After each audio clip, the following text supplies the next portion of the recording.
Hello, everybody, and welcome to episode 106 of the 40k Badcast. My name is Dan Boyd, and I'm joined by none other than Cole Lump McStocking Stuffer. Oh, that's pretty good. I like that one. That was the thing earlier. Anne was talking to a coworker of hers, and she was like, yeah, he always has like some stupid name, like Kringle Bell McSleigh Bell or some shit. So I'm glad that you were bringing the same heat. It's the middle of December here, and, I felt like let's get a little Crimbusy. Yeah, let's get some Crimbo rolling. Let's put some Crimbus stank on it. Oh, boy. Yeah, it's Delicious. happening. Okay, so before we get into the show, I just want to apologize to the listeners real quick, Campbell. Not for my behavior. Never for that. Okay, then never mind. No. I'm going to apologize for the month-long wait between episodes here. We were going to record, but then I said, you know what, Campbell? I'm going to go to the U.S. Open final.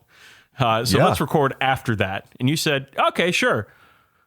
Or whatever you said. I don't remember. It was probably a silent reply, but yeah. And then right after I got back from the U.S. Open final, I got very sick. So we did not record that week. But we're recording now.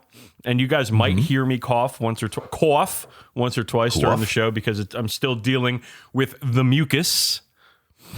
But we're here, we're recording, and, enjoy it. It's a free show. Yeah. Yeah, that's what we're here for. Alrighty, let's, should we start it? Should we do it? Should we start the show? Yeah. I'm thinking we should start the show. Nice.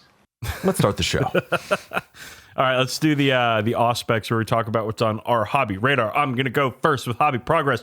Campbell, I finished Willow Rosebark, the Dryad Blood Bowl star player. That you did. I saw that the other day on Twitter. Yeah, it was a while back. Sorry, it's there's been a lot. The other day can be, a month ago. It's still an other day. I'm very happy with this model. As well you should be, though. She does look awesome. She painted up pretty quickly after I got to the highlight stage, because with her it was just a lot of blending. Whole lot of blending, and I can sit there and blend all day, man. That is like fucking meditation for me. Just working up colors from dark to light. Oh my god, I love it. Yeah, that's pretty much the thing I've kind of really been learning with my whole Stormcast army and all the capes and cloaks and all that stuff. They've just been a ton of fun to work through. Yeah, blending is if you haven't blended yet, I heartily recommend you give it a go. Yeah. I've just about finished Zolcath the Zote. I'm on the last little bit here. Oh, the big boy. He is, of course, the Zote star player from Blood Bowl. And if you don't know what a Zote is, dear listener, it's like if you took a centaur and made it a crocodile. I thought you were going to say, if you don't know what a Zote is, you're under 40. Also that, though you know what a Zote is, and you were born in the 90s. Yes, I was. Even if that one Zoomer at the game store thinks I'm 40. Well, I mean, but he's perfect. He's not wrong, though. Let's be clear. I'm really very a tiny, old, giant old man, baby. You're a very old 31. That is unfortunately true. All right, so next up for me is more star players. I've got a bunch still, and I want to paint them because they're a lot of fun to do. And nice. I've been playing a lot of Blood Bowl lately, so I'm enjoying it. Dope. All right, what about you? You've probably been working on stuff.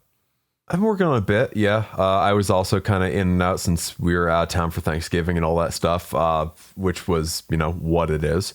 But yeah, I finally got to finishing that Primaris Crusaders squad, the one that I batch painted with the Emperor's Champion, which was a wonderful exercise in successive self-deceptions, where I was like, oh yeah, I'm gonna paint just 5 of them at once. Okay, I'm just gonna batch paint half the squad. But I may as well base them all together. Like, that's easy. You're already getting the texture paste and the dry brush now. Easy. Okay. Well, I may as well just do all the metallics. Like, I don't want to... Metallics kind of pain in the ass. Let's do them all at once. All right, cool. May as well do all the tabards. May as well do the edge highlights. May as well do all the flesh tones, and they're done. Yep. So, yeah, that was a... I think it was probably biting off a little more than I needed to chew. I don't think I'd really batch painted 10 Primaris esque dudes before, just for the level of detail and the level of like edges they got going on, especially when they are Black Templars of all chapters. Yeah. But they're done, and they've been hitting the tabletop a bit, which I will get to later. And I also, on a much more important note, got to paint High Marshal Helbrecht for Goonhammer. And I wrote, God, he got 2 articles because of what a big deal he is. One on building him and one on painting him. And that model was a ton of fun to paint. It is like, it is a turducken of a model because it's one model, but there's like 4 guys on there. At least if you use the orc for the sword sheath. As opposed to the rock. Of a model, huh? Kind of is, yeah. You're ordering one thing and you're getting like 3 or 4. I will say that. Okay, hold up. Okay, we're gonna have to dive into this a little bit, okay? Okay. Because I feel like what you're talking about would be like a surprise turducken. Like you're like I'm gonna get that turkey, and then you start cutting in that turkey, and you realize there's at least one more bird in there. How deep does this go? Because when you order a turducken, or I should say nobody fucking orders a turducken, people make find turduckens. Me the restaurant that serves turduckens. Also, let's think about this for a moment, okay? If you were to cook the turducken to the point where the chicken, which is of course stuffed inside of the duck, which is stuffed inside of the turkey, is 165 degrees Fahrenheit, aka safe to eat. Correct. Can you imagine how fucking wrecked that turkey is going to be? It's going to be charred. And not good char, not delicious char, but disgusting char. Well, it's already turkey, so it's already kind of working at disadvantage here. But I will assume that you fully cook each individual bird before stuffing it in the successive one. I mean, some people talk about how they still put stuffing in their turkey and cook it. Like that's a thing that will make delicious stuffing and or turkey, because again, you have to get the stuffing to 165 degrees Fahrenheit, and you can't fucking do that without drying out the turkey that surrounds it. Also, it's just when stuffing is inside the bird, it steams itself and just becomes food glue. Like really, it's kind of like cement. Like it's food cement, not just food glue. Just cook the stuffing in a fucking pan next to the turkey. Anyway, these are the hot Thanksgiving takes y'all were missing by us having to take a little bit of time off. Every time somebody's like, no, I'm going to put the stuffing in the bird, I'm just like, all right, cool. Like, do you also, I don't know, fucking, oh man, I'm dying here, Campbell. Help me out. What's something dumb that people do? I like to actually, I cook, it's like people who stuff cheese inside of a cheeseburger patty. Like, it just makes everything worse. Okay. I think that's called the Juicy Lucy. I think the original... Yeah, No. I know. Yes, it's bad. Yes. I think the original restaurant... That horny sounding. We're after episode 69. We got to save that horniness for episode 420. Listen, this isn't me, Campbell. All right, I didn't name it. I didn't bring this into the world. All right, let me just open... Actually, who the fuck cares? This isn't a work computer because I don't work for anybody who matters. Juicy Lucy or Burger. Anybody. Okay. Hey, I finished my freelance gig, so actually that's true. Wow, yeah, Juicy Lucy. And you don't work for me. You unfortunately work with me. No, I'm a small business owner. Again, you work with your small business partner. We're trademarked now, y'all, by the way. We are legit. So fucking watch out. And very litigious. Oh, okay. Yeah, I closed Discord, so I'm not going to send this to you. But you can't look at Discord Juicy during Lucy the show. and have safe search on, you'll find some disturbing things. I don't want to look at Juicy Lucy. Okay, here's the thing. I understand that Juicy Lucy is going to bring me a lot of porn. All right, okay, porn, whatever. I'm not going to talk about porn right now. But the other thing that I don't want to see is gross ass cheese mixed with beef fat as it fucking just drips out of... This is the most disgusting version of this podcast we've ever done. Now it's in my brain, and I can't fucking unsee it. Hey, you know what? As long as they are kept distinctly separate, the world still has some good left in it, all right? I'm very excited for our listeners to fucking at me on Discord and or Twitter to, I don't know, defend turkey or stuffing cooked in turkeys or cheese stuffed cheeseburgers or whatever, or what other terrible opinions you fucking idiots have. So tired of the listeners. The Discord was a mistake, Campbell. I am 100% sure of that. And also, if you want to get in on the Discord and annoy me personally, whenever the fuck you want, go be a member of our Patreon, patreon.com/40k Badcast, and you can get access through that. That's right. You can annoy me, a man on the internet, whenever you want. For a low monthly fee. I think your first post in the Discord was, "I will never forgive Campbell for this." Yeah. Which is kind of a message I do want to print out and frame on my wall. Yeah. All right. Well, this big time digression was happening while you were talking about painting High Marshal Helbrecht. So let's get back to that. Yeah. If you want to read a lot of words on how I painted High Marshal Helbrecht, again, I wrote quite a bit on Goonhammer about it, but I will say Helbrecht himself was like complicated and like very layered. Getting into some areas is kind of tricky, even if you leave him off the base. But just getting to like kind of paint 4 distinct models in one is like, oh yeah, for the next 2 days, it's Servitor time. Yeah. For the next day, it's base time. For the next day, it's Helbrecht time. Then you get to put it all together at the end, and it is somehow stronger than the sum of its parts. That model fucking owns. I kept the bucket helmet on him. I know we have a pretty strong policy in this show for being helmetless whenever that is the option. Okay. But his bucket helmet is fucking cool. It's a case-by-case thing, y'all. All right? It's not an only no helmets or only helmets. It's case by case, and the Helbrecht helmet it had is top tier helmets. Yeah, no, I think the words you used when you when we initially saw that helmet together was quote fucking mean, which is very apropos. It is an extremely fucking cool hat on that boy. Yeah, and also if you use the rock for him to be sticking his sword into, you're a coward. And I hate to be the first to tell you that, but there's still time for you to fix your mistake. Well, there's a lot of cowards out there, and I think most of them listening to our show. Very likely. Just going to put that out there. I am on an anti-listener rampage, and you know what? I'm not going to stop. Right. Cowards sound off in the comments that don't exist. I'll never stop. Yep. Last but not least, I'm working on 10 Vigilors, who are the new Stormcast Archers. I'm almost done with them. I should be able to finish them in a day or two. And laster but not leaster, I'm painting Marquis de Montcalm for the French and Indian War for a gift for my dad for Crimbo, which is getting a little cutting a little tight now, I guess. Yeah, I just have not bought my dad anything for Christmas yet. Dope. I will. He's hard to shop for, man. This man, his 2 hobbies are bird watching and yard work. All right. And bird watching, like, I mean, you don't really buy stuff for bird watchers. You know, yeah, once you've got cargo shorts, a funny hat, and a pair of binoculars, what more do you need? Precisely. And I'm not about to buy this man a riding mower.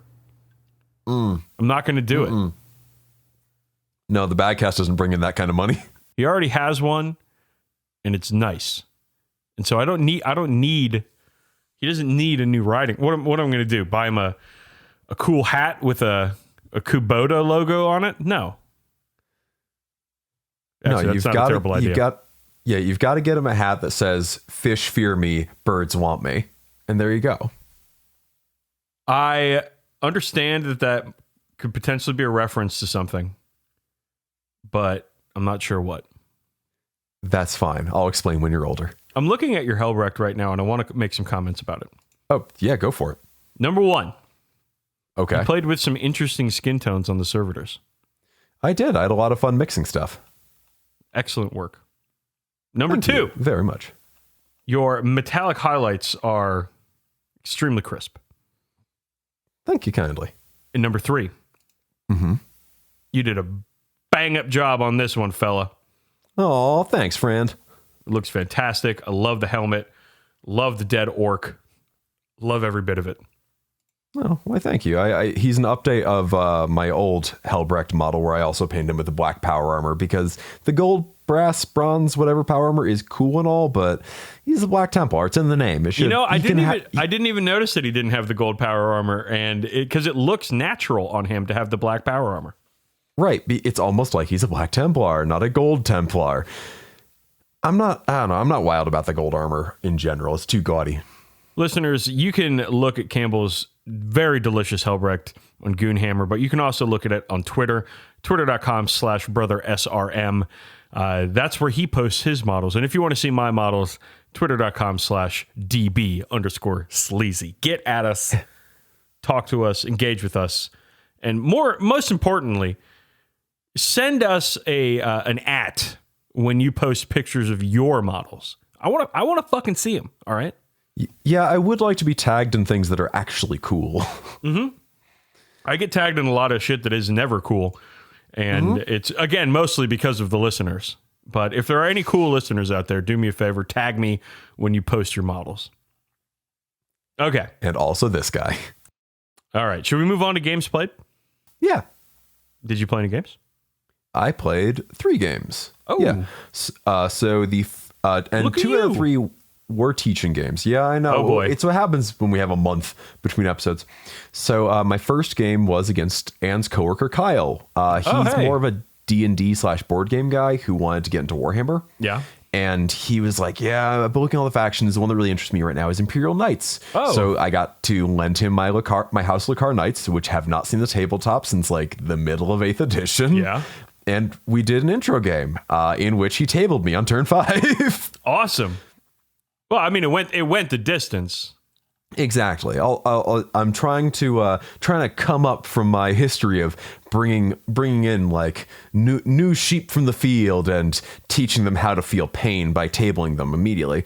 I just took a pretty basic Templar list that wasn't really geared towards anything in particular because I didn't want to like tailor a list in a learning game. Yeah. And I just built a pretty general knight list for him too. And he could not fail ion shield saves. Like every time I'd be like, all right, I fired the 4 las cannons for my Land Raider. That's right. I took a Godhammer Land Raider, a 1,000 point game. I'd be like, yeah, I wounded you 3 times with my las cannons, and he'd roll Yahtzee. Like just what's a Godhammer Land Raider? The twin las cannon one. Is that the name for it? The las cannons are called Godhammer pattern las cannons. Oh. Yeah. That's a cool name wasted on a pretty butt weapon. I mean, every other las cannon's a pretty good weapon. No, every other long range anti-tank is like D3 plus 3 damage, while the shit ass las cannon is still sitting at D6.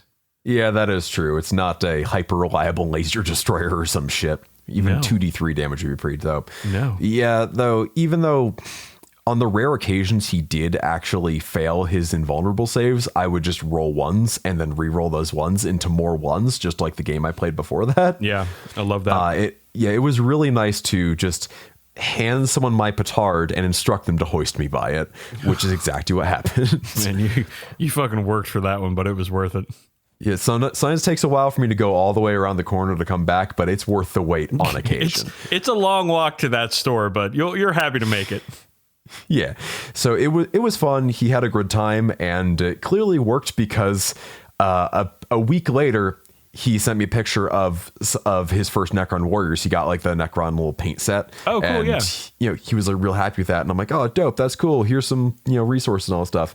And then a week after that, he's like, so I just spent $200 in the Battle Force. Oh, is he on Necrons now? He's on Team Necrons now. No, he was considering Necrons. Necron is a very good first army. Yeah, very it's good first army. They're amongst the easiest to paint. Mm-hmm. And I'm not trying to like rag on Necrons here, because you can take Necrons and paint the shit out of them and they look fucking amazing. But if you want to do a basic scheme on Necrons, there's really no other army that takes to a basic scheme as quickly and as ably as Necrons do. Yeah, I mean, there's a reason that whenever there were like paint an army in a weekend challenges, it would usually be Necrons or like Tomb Kings, going back far enough. I mean, you get a fucking rattle can full of lead belcher, and you're, I don't know, about 75% of the way there. All right, so after that one, I did get a game in with my regular opponent, Cassidy, and his orcs. Who? Cassidy, the Irish vampire. Thank you. I did talk to him about Preacher. He is a fan. Oh, okay. Well, we've talked about how that book hasn't really aged that well, right? Not especially. In some things about it are very cool. Some things about it are a bit yikes-inducing because it's Garth Ennis, everyone's favorite comic book edgelord. Oh man, he does love edging, doesn't he? Tickets pay for the whole seat, but he only needs the edge. So this was a 1,000-point game, my Templars versus his Orcs. I took Suffer Not the Unclean to Live for that extra melee punch. That's the one where 6s to hit and melee automatically cause a wound. Oh, yeah. Against anything that's not a monster or vehicle. And a very dumb list with those 10 newly panned Primaris Crusaders, 14 regular Crusaders, Helbrecht, the Emperor's Champion, and a Contemptor and Landspear to fill out the rest of the points. Just going as dumb and crusady as possible. Yeah, it's fantastic. He took much more of like a speedy list with a Boondocka Snaz wagon, a bunch of commandos, like tank busters and burners in a truck, a Daka Jet, Grots, and a Mega Armored Mech. Just a really big smattering of various units. You say DACA, you don't say DACA? I don't say DACA. That's Deferred Action for Child Act. No, but like DACA. It's better than DACA. They say in Dawn of War they say DACA, DACA, DACA. So that's kind of where I have that from. Ugh. Dawn of War. It's a good game. It's 2 good games and 1 playable one. So for this mission, it was Ascension, which is the one where there's like, it's got the thing, the objective in the center of the field that you want to put like your warlord on or whatever. And it was probably the first time I've taken the secondary objective for a mission and had it actually pay off. Yeah. So I figured with Oath of Moment and that I'm going to be in the middle of the field anyway. And I'm already choppy as hell. So it's not going to be sitting back in my own deployment zone. I'm glad you've come around on Oaths of Moment. Oh my God. It's just a point generator. You're not necessarily going to get 15 points every game, but you're going to get some. It's like you're basically baseline 10 points every game with that. It's amazing. Yeah. It's so far every game my Templars I've taken Oath of Moment and bathe your blade in the blood of your enemies, which is such a fucking good one. It's such a cool secondary. Yeah. Which I still got 10 points on this time around. So yeah, the mission put me at a big advantage because he took 3 units of commandos who were stuck in his deployment zone, because that's the mission rule, is you can't really have you can't deploy past that, I think, 9-inch mark or whatever. Right. And while he got turn 1 and was able to drop my land speeder, that was about it. And I was able to just sling my entire army forward, just breaking cover and charging in there. Both of my squads are Crusaders, both flavors of Crusader, running into the center of the battlefield, blowing up his vehicles, clearing off his bikes, clearing off his Snaz wagon, just doing immense amounts of damage in hand-to-hand. And Isn't then it great when Marines do exactly what they're supposed to do? Right? Supposed to do, like, in the stories that we read about them. Yeah, because I remember back in 8th edition, I was playing as Cody, my personal Grim Reaper, and he was just, I was like really obviously upset with how the game was going. When I was playing my Ultras against his Dark Eldar, and he's like, you're upset because your army isn't doing what it says it should. Right. Because early to mid 8th edition, say Space Marines, not extra great. 9th edition Space Marines, especially in like friendly games, pretty damn good. Yeah. Black Templars, pretty damn gooder. Oh, I got stories to tell about Black Templars in a little bit here. I'm looking forward to hearing them. Turn 2, he kills my Contempt with his tank busters. He kills my regular Crusaders with his commandos and his Mega Armored Mech. He charges High Marshal Helbrecht with his Mega Armored War Boss and almost kills him. Then Helbrecht says, nah, and just murders the boss in one go. Yeah, Helbrecht's real fucking good, dude. We talked about this last show, but he's real fucking good. He's stupid good for 160 points too. And then, of course, my Apothecary runs up and heals Helbrecht back up while the Primaris Crusaders run around and start torching all his mech guns in the backfield, because on a small 1,000-point game size table, a 15-inch flamethrower tends to hit stuff pretty often. Yeah, not so bad, huh?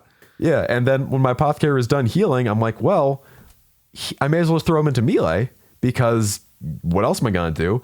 And also because I had a relic slot with nothing to do with it, so I gave my Apothecary the Teeth of Terra that game. Oh, shit. Which is such a stupid choice, and it really paid off. They let him clear off a unit of commandos from an objective, and just... Dude, the Teeth of Terra is never a stupid choice. It's a fucking solid relic. Oh no, it's a great relic. The issue is putting it on an Apothecary. I just had no other units to put a relic on because my other 2 characters are special characters. I don't know if because in Apothecaries generally tend to be in the thick of things, you know? Mm-hmm. Because they're up there healing stuff like Blade Guard or Crusaders or Helbrecht, right. Stuff that's going to get tied up.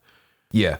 And then you've got that Teeth of Terror on him, and you're like, all right, well, you might think that the apothecary standing right here ain't going to do shit, but I'm going to get that heroic intervention, and that whole ass commando squad is going to get ripped to shreds. It's going to get ripped and torn. It's very much kind of the metaphor I would use is there was a Nerf gun when I was a kid, which was like a pistol that could fire one dart, but it had a second gun in the pistol grip of it. So you would shoot your friend with the one dart, and they'd think you're out of darts, and you would just be like, well, actually, checkmate, and you would just shoot out of the butt of the gun. And it's very much that sort of thing. Like, it's not expected, and I wouldn't take it most of the time, but this is a game where I just had the relic slot to play with, and I'm glad I did. No. And while he did that, the Emperor's Champion just cleared off the entire right flank. He killed the mega armored big mech, 2 units of commandos, and a unit of tank busters, all in his lonesome. And by turn 4, he had nothing left but his Daka jet, which just kind of flew in circles, buzzing around, taking pot shots, while I just sat in objectives, and the game ended at a 95-30 Templar win. Fuck yeah. Yeah, it was exactly like you said. It's what you expect Marines to do if you've ever read, Hell's Reach. That's awesome. Yeah, and then last but certainly not least, I played a teaching game of Age of Sigmar against my wife, Anne. Oh, wow. Yeah, there was a cancellation at the game store the other night when I was going to be going in, and I was kind of bummed about it. And she's like, do you want to play Warhammer? Like, because she's amassed a small collection of like Night Haunt models that she thinks looks cool. Yeah. And we've never actually played with them before. So yeah, we rolled out like 700 points, since that's about what she's got of Night Haunt. It was her Night Haunt versus my Daves of Darkness, which is my first in-person Age of Sigmar game in a year. Wow. And we played like a slightly simplified Age of Sigmar 3rd edition rules, not really keeping track of things like command points or the battle tactics, which are basically the secondary objectives, because I don't even know the rules that well yet. I've only played like 1 or 2 games of 3rd.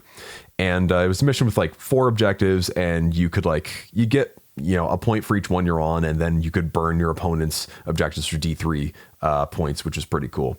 And while I played the mission and told her to play the mission, she's like, nah, I'm just gonna fucking murder your dudes. And murder my dudes, she did. Hell yeah. She didn't table me, but almost did. I just had my like 8 untamed beasts hiding in a corner at the end, and I won 10-6. And she had a lot of fun killing 600 out of 700 points of my army. Awesome. I know that Anne doesn't listen to this show, but I will always root for Anne in any contest against you. As well, you should. I mean, same, honestly. And I knew that night I was like, all right, cool. I'm glad we got to do this fun thing together. That was nice. And then the next day she's like, so can we play again sometime? I want to fuck up more of your dudes. And I'm like, yes, yes, we can. So expect more of that in the coming episodes. The Ghost Bros. The Ghosts with the Mostists. Seems like a very good landing pad for Anne. She's a skulls and spooky sheets. And just the whole spooky atmosphere, I think, is something that is very much her style. Yeah, it very much is. Hence why she gravitated towards them in the first place. And I'm glad we finally got to roll those models out and get some gaming in. Fantastic. All right, so I know one of our main topics of the show is going to be concerning a number of games you've played, but have you played any outside of a certain major event? Yes, I did actually. I played a couple of games of Blood Bowl. So I'll talk about them. Because I like Blood Bowl. I know that some of our listeners despise Blood Bowl and hate it when we talk about it, but I hate the listeners, so I don't care what they think. Hey, it may be a meme game for boomers, but it's your meme game for boomers. Yeah. All right. I also might be playing it soon anyway. First game was against Paul's Norse Penguins. That's right. He had one of those third-party manufacturers teams that was a Norse team made out of penguins. And they were adorable. That whips. Yeah. I love this. And Paul just completely destroyed me in this game. I lost 0-2. It was a very, very bad. Paul's a really nice guy. Don't get me wrong. He did not, wasn't a dick about it or anything. But this game, earlier on in this league, in my first game, I had a game where I could roll nothing but ones, couldn't do anything, and it wasn't that frustrating because I was like, it's blah blah. I'm just happy to be here, kind of thing. Yeah. This is the third game. At this point, I'm 1-1 going into the game. And I'm like, all right, well, I got a couple guys leveled up. The team doesn't suck. We'll see what happens. So I was thinking I might be able to pull this out. Oh man, I did not pull it out, Campbell. Oh no. Jeez. Ooh. Let it be known that Dan does not pull out. No, my pull-out game is very weak these days. What does that baby do again? Baby's doing 2 months. Hell yeah. So very bad game. Rolled a ton of ones. Couldn't do anything right. And then in like the last turn of the game, he killed one of my catchers. Oh no. Yeah. Well, and both of them had leveled up at the time, so it was a 120,000 GP kill. Brutal. Fuck. It was absolutely brutal, and nothing but a disaster. I had going into my next game. I was going to be 3 journeymen. So in Blood Bowl, if you can't have 11 players on your roster, you get to fill the rest of them out with journeymen, which are temporary players that are lineman quality players who have the loner skill, which means you might not be able to use rerolls on them. They're unreliable. So no catchers, 3 journeymen, because my other catcher got injured and had to miss the next game. Okay. So complete disaster, right? And I'm playing dwarves again. Oh, fuck. And we all know how I feel about playing dwarves. And listeners, a lot of you guys, you Blood Bowl players, see dwarves and are like, oh, that looks cool. That's fucking nice. I like dwarves. And just understand that when you do that, we cannot be friends. No. You are unmaking friends and doing a cruelty to my friend Dan. Yes, absolutely. It's not anything against dwarves themselves. It's just that every dwarf game plays the exact same way because they have no options for doing nothing but slamming their hairy little fat bodies into their opponents and trying to grind the ball down the field. Yeah. So it's a one-sided kind of situation over there. At least orcs can pass, okay? At least they have a character with the pass skill. So every now and then the orc thrower rips a pass to a blitzer and scores like a 2-turn touchdown, and everybody's like, holy shit! Yeah, that's cool. That's dynamic. That's, what sports are supposed to be about. Meanwhile, fucking Trundle Grundleson over here with movement 4 has got the ball, and you're just like, ugh. Oh, look, the dwarf player made a cage. Ugh. Again. The Trundle Grundlers. Anyways, this game I got totally wrecked in, and it was tough, man. It was like I was like, fuck, dude, I had a bad day after that. Oh man. Because I was like, oh man, I'm ruined in this league. And I'm playing this league in Maryland, and the store is like 45 minutes away. All right. Oh. So that's no traffic. So, and there's never no traffic in the DC area. Right. So I'm like usually driving an hour to get there. And so I'm 2 hours in the car for every one of these games. Right. Right. So I'm like, fuck, man, this next game, I'm playing dwarves. I've got no catchers. I'm going to drive an hour. I'm going to be in the car for 2 hours and to get my ass kicked again in Blood Bowl. And I was just like already salty about it. Here's the thing, Campbell. I calmed down. Week later, I played the next game against Ray's Dwarves. Now, Ray's a very nice gentleman. Had a really good game against him. And somehow, I pulled out the win. Hell yeah. No catchers. Just 2 blitzers, 1 thrower, and all linemen. Pulled out the win. I was rolling hot, baby. The dice, they were in my favor. I was doing it. I was making long passes to blitzers. I was making passes to linemen. Everything was fucking happening. Both of my blitzers leveled, meaning that they now have block, sidestep, and dodge, and are officially the most annoying characters on any field at any time. Because you can only knock them down on what is equivalent to a 6. So if you block my blitzer, Campbell, you have to roll 6 to knock him down. But if you don't knock him down, I get to choose where he moves because he's got the sidestep roll. Elf bullshit lives, and my blitzers are very, very good now. I had enough gold after this game to hire back my dead catcher. Well, hire a different catcher. I'm not an undead team. Let's not mix it up here.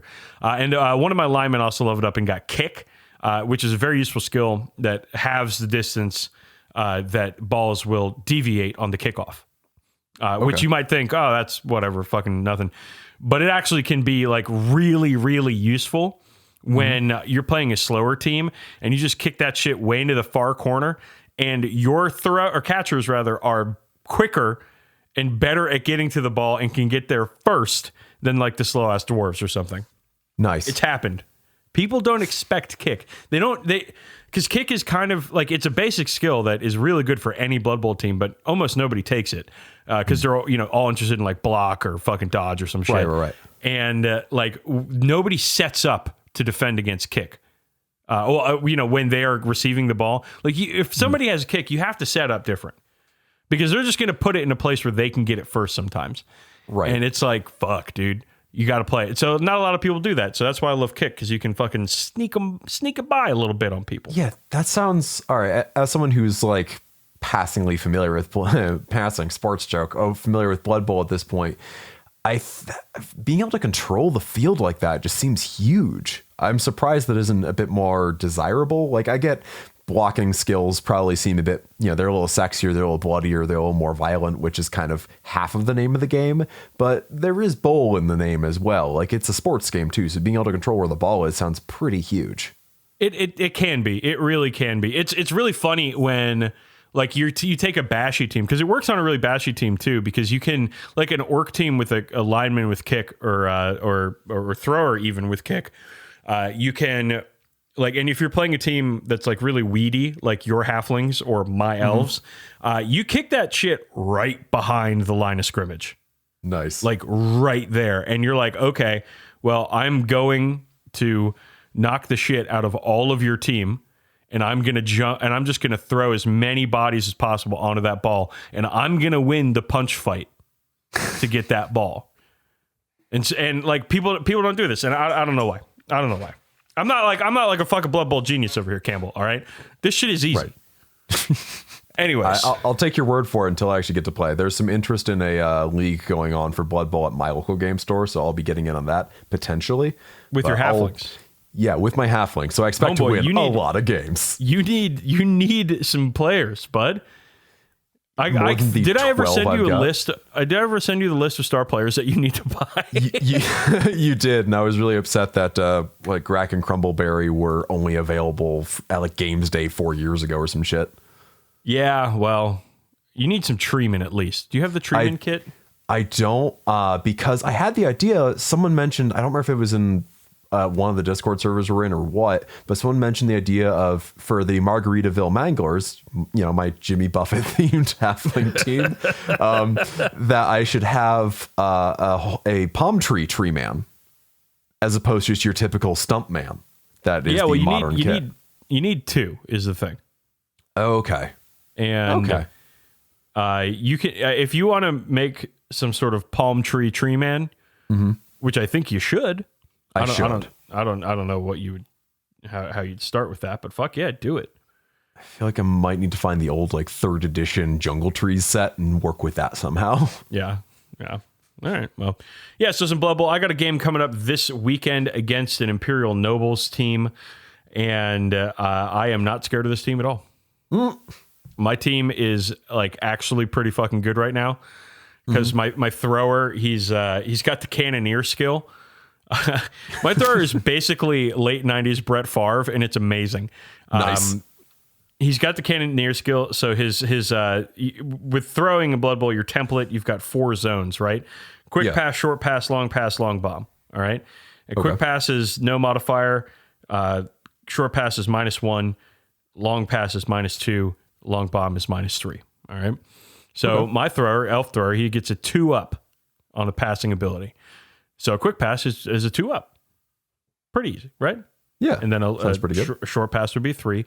Long pass would be 4. Long bomb would be 5. And the cannoneer skill gives +1 to long passes and long bombs. So he's 2-up, 3-up, 3-up, 4-up. And he's got the pass skill, which allows him to re-roll passes. That sounds pretty damn reliable. What this means is I'm just throwing out long passes at 3-up re-rollables all fucking day. Hell yeah. So he can go grab the ball and run backwards on the first turn, to the point where none of the other team can reach him to beat him up. And then I just send as many elves as possible into the other person's backfield because they can't knock all of them down. They literally can't. And then I'll just run up and make a long pass and then to a guy, and then he'll run in for the touchdown. It's amazing. I'm so excited for this. That sounds even better than your Baja Blasters' blitzers with block. Listen, dude, these Baja Blasters, they're kicking ass right now. We'll see after next game, but I'm pretty confident for the most part. I played a lot more games, but we're going to talk about that later in the show. Let's move on to new stuff. Not a ton of stuff to talk about this time, even though we haven't been talking for a month, because at the end of the year, G-Dubs usually just pulls out their deals. Not a whole lot of Battle new stuff happening. Yeah. But there's some stuff to cover, so let's get into it. Adeptus Titanicus Armigers came out. Campbell, they're tiny and cute. They're really cute. That's my review. They're really cute. I mean, I am not going to lie. I am Tiny Titan curious. I'm getting more and more curiouser every day. Rocco on the Discord, he described. Let me pull this up real quick because he described Tiny Titans earlier tonight.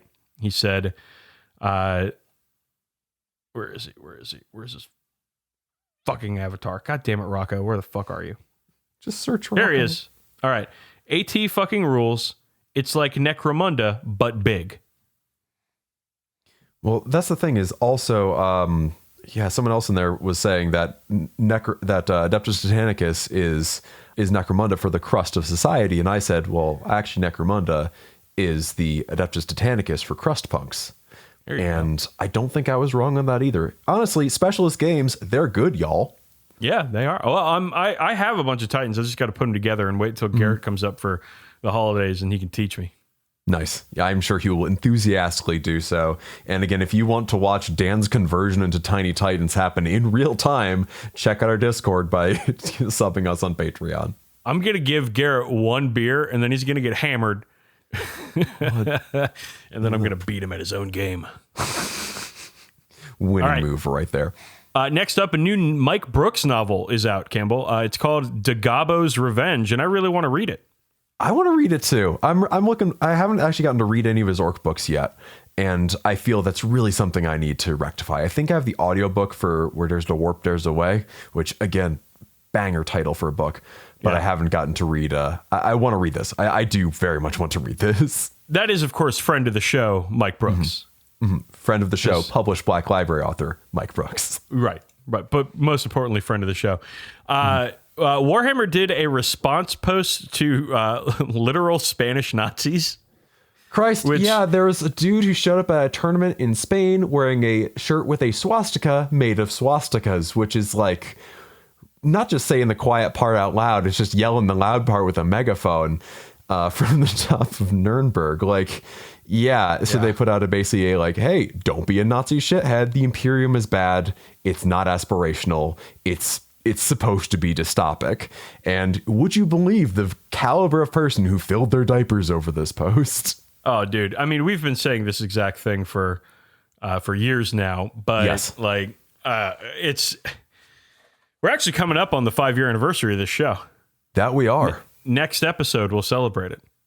Okay. Fuck, you're just right, let you know, listeners. So get ready for that. I feel like a lot of people are going to expect us to comment on this, and I don't have much more to say except that, that's what they should have done.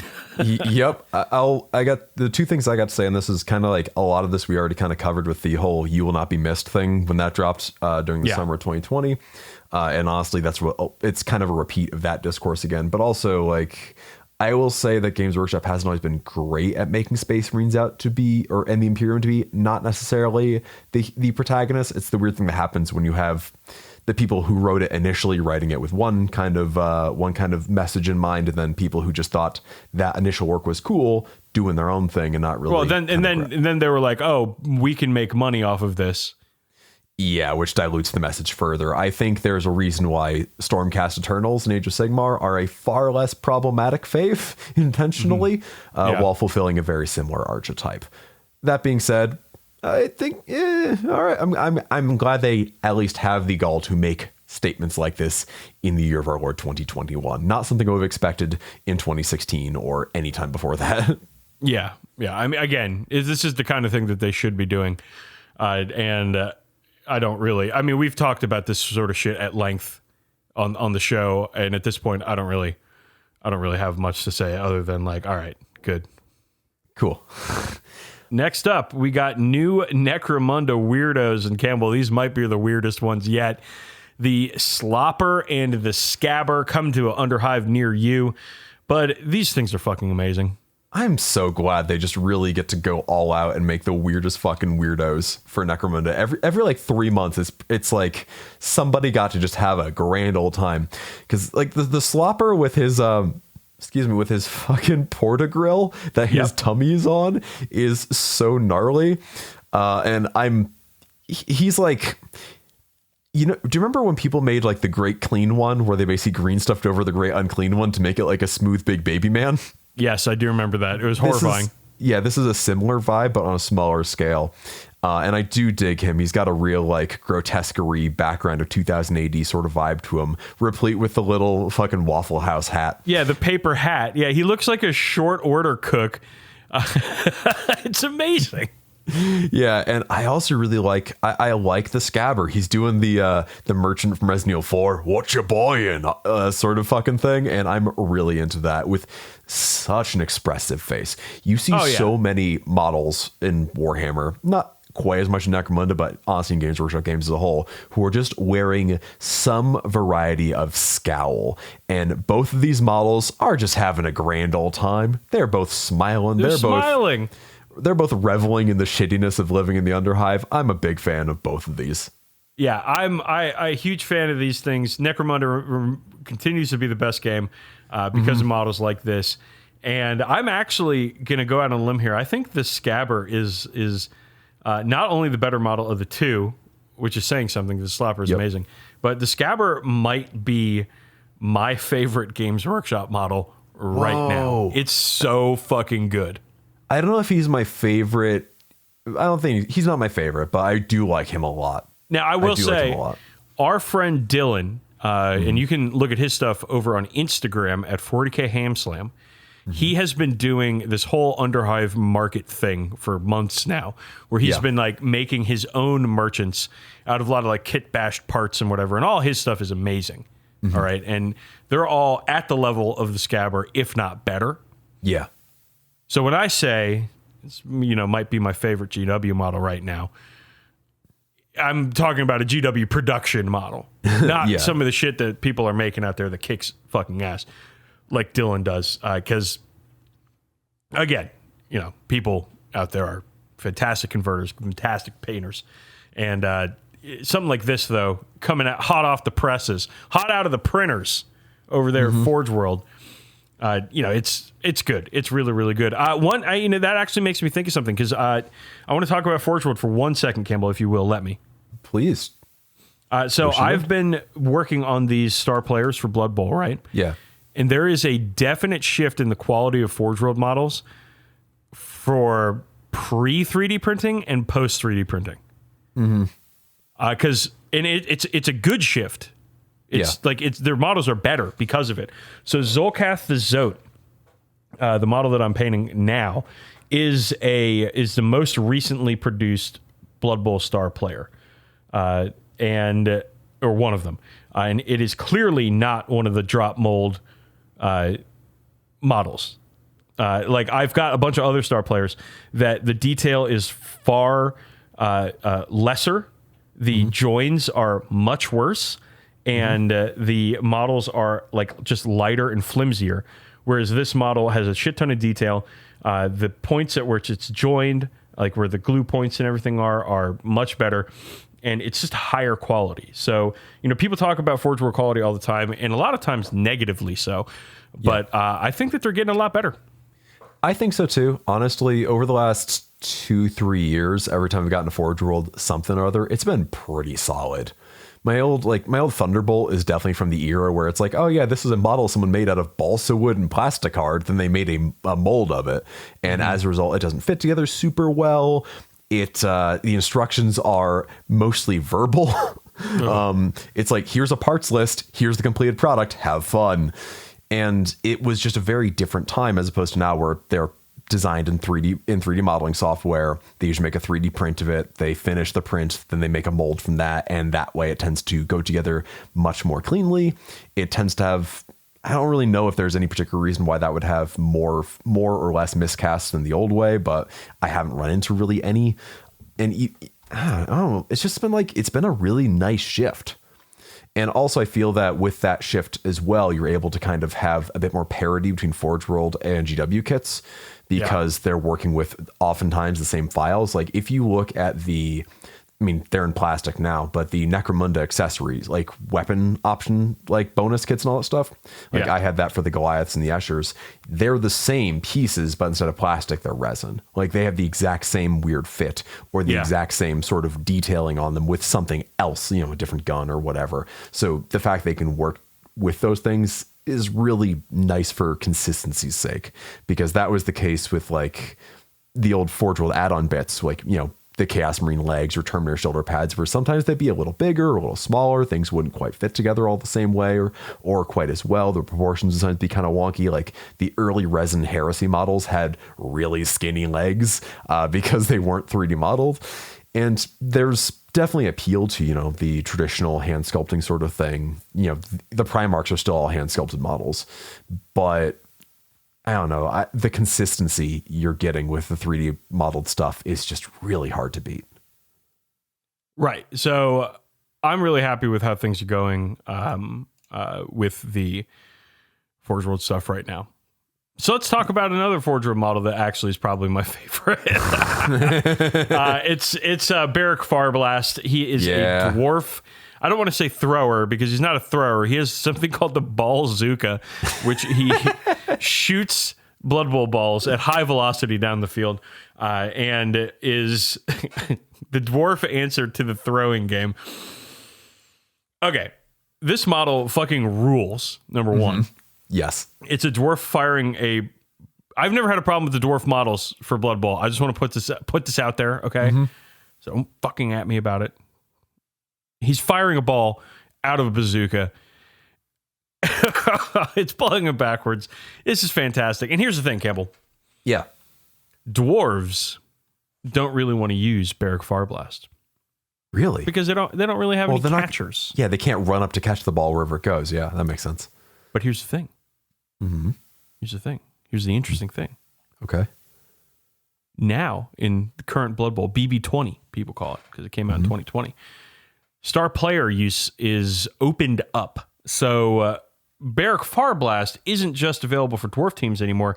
He's now available for Halfling Thimble Cup teams, Old World Classic teams, and World's Edge Super League teams, which means he can get in on Halfling and human teams. Interesting. And on a human team, when humans have very good catchers, Barrack Farblast becomes kind of a really good player. Extremely cool. And who has an unpainted plastic human team? That's right. Chaboy. So I'm going to be getting this model. Next time I do a Forge World order, he's coming with it. Nice. No, I know you were kind of doing a gotta catch 'em all thing with star players for a minute there. And I'm glad you'll be getting this guy too. He's actually, again, speaking of how cool 3D modeling is for sculpting, a model like this would not have really been possible in the pre-3D modeling sort of world without some significant engineering, just because of when you sculpt things out of putty, they fall over. So, well, I mean, the very good example of that is the old Barrack Farblast, who is pictured in this article in Warhammer Community. And I mean, it's iconic because it's a dwarf with a bazooka, but this model just, I mean, come on. Yeah, no, it's 30-ish years of progress you're looking at there, and it is cool as hell. Oh, and I'm only getting star players only, he says, for elf teams that an elf team, a human team, or orc and goblin teams can use, because those are the teams that I have. I haven't bought any of the undead or the chaos, because I don't plan on ever. I don't want to say ever, but I don't plan on doing those teams in the near future or even the far future. So I have my limits, Campbell. All right. Yeah, you're not unreasonable, man. We got ourselves a new Sisters of Silence model for 40k. I forgot that these people existed, to be honest with you, I guess Campbell. that's fitting since they're silent. I remember they exist because I'm like, oh, they're pretty cool, and they have next to no support. And Joey had some, and I killed the Magoon Hammer open. The Knight Centura is a HQ option for the Sisters of Silence. So now, Campbell, you can make an entire army out of only Sisters of Silence. Which is 1 5-person kit. So neat. There's 2 kits. I guess it's only one kit where the ladies can have either flamers, bolters, or broadswords. And there is some Forge World stuff, but not a ton. Whatever. I don't care. Yeah. I don't care about this. So, all right, yeah. More Blood Bowl, new Rat Ogre model for Skaven. Much needed here. The old one was terrible. They're both Forge World models. The new one is a lot better. A lot better. Looks a lot better. And I think it's, again, the 3D printing, 3D modeling rears its handsome, beautiful head. It's beautiful, occasionally print lined head. Now, one more thing. Hold up. One more okay. model to talk about, and then we're going to talk about something I know that you're very excited about. So Dark Strider from the Tau Empire, he's a special character that I don't remember existing, is getting a new model to come out with the new Tau Codex that's coming out soon. He is some sort of Tau scout who has got some very adorable drones. Yeah, he had a Finecast model, like, again, just Finecast, so post-metal period Finecast model. He's a Pathfinder character. See, I think the drone's really cool, but I want to cut it off and put a cat in his base because he does look like he's going pss, pss, pss, pss, pss, oh yeah, with his he's hands. trying to get a cat. He's trying to get a cat to come so he can pet it.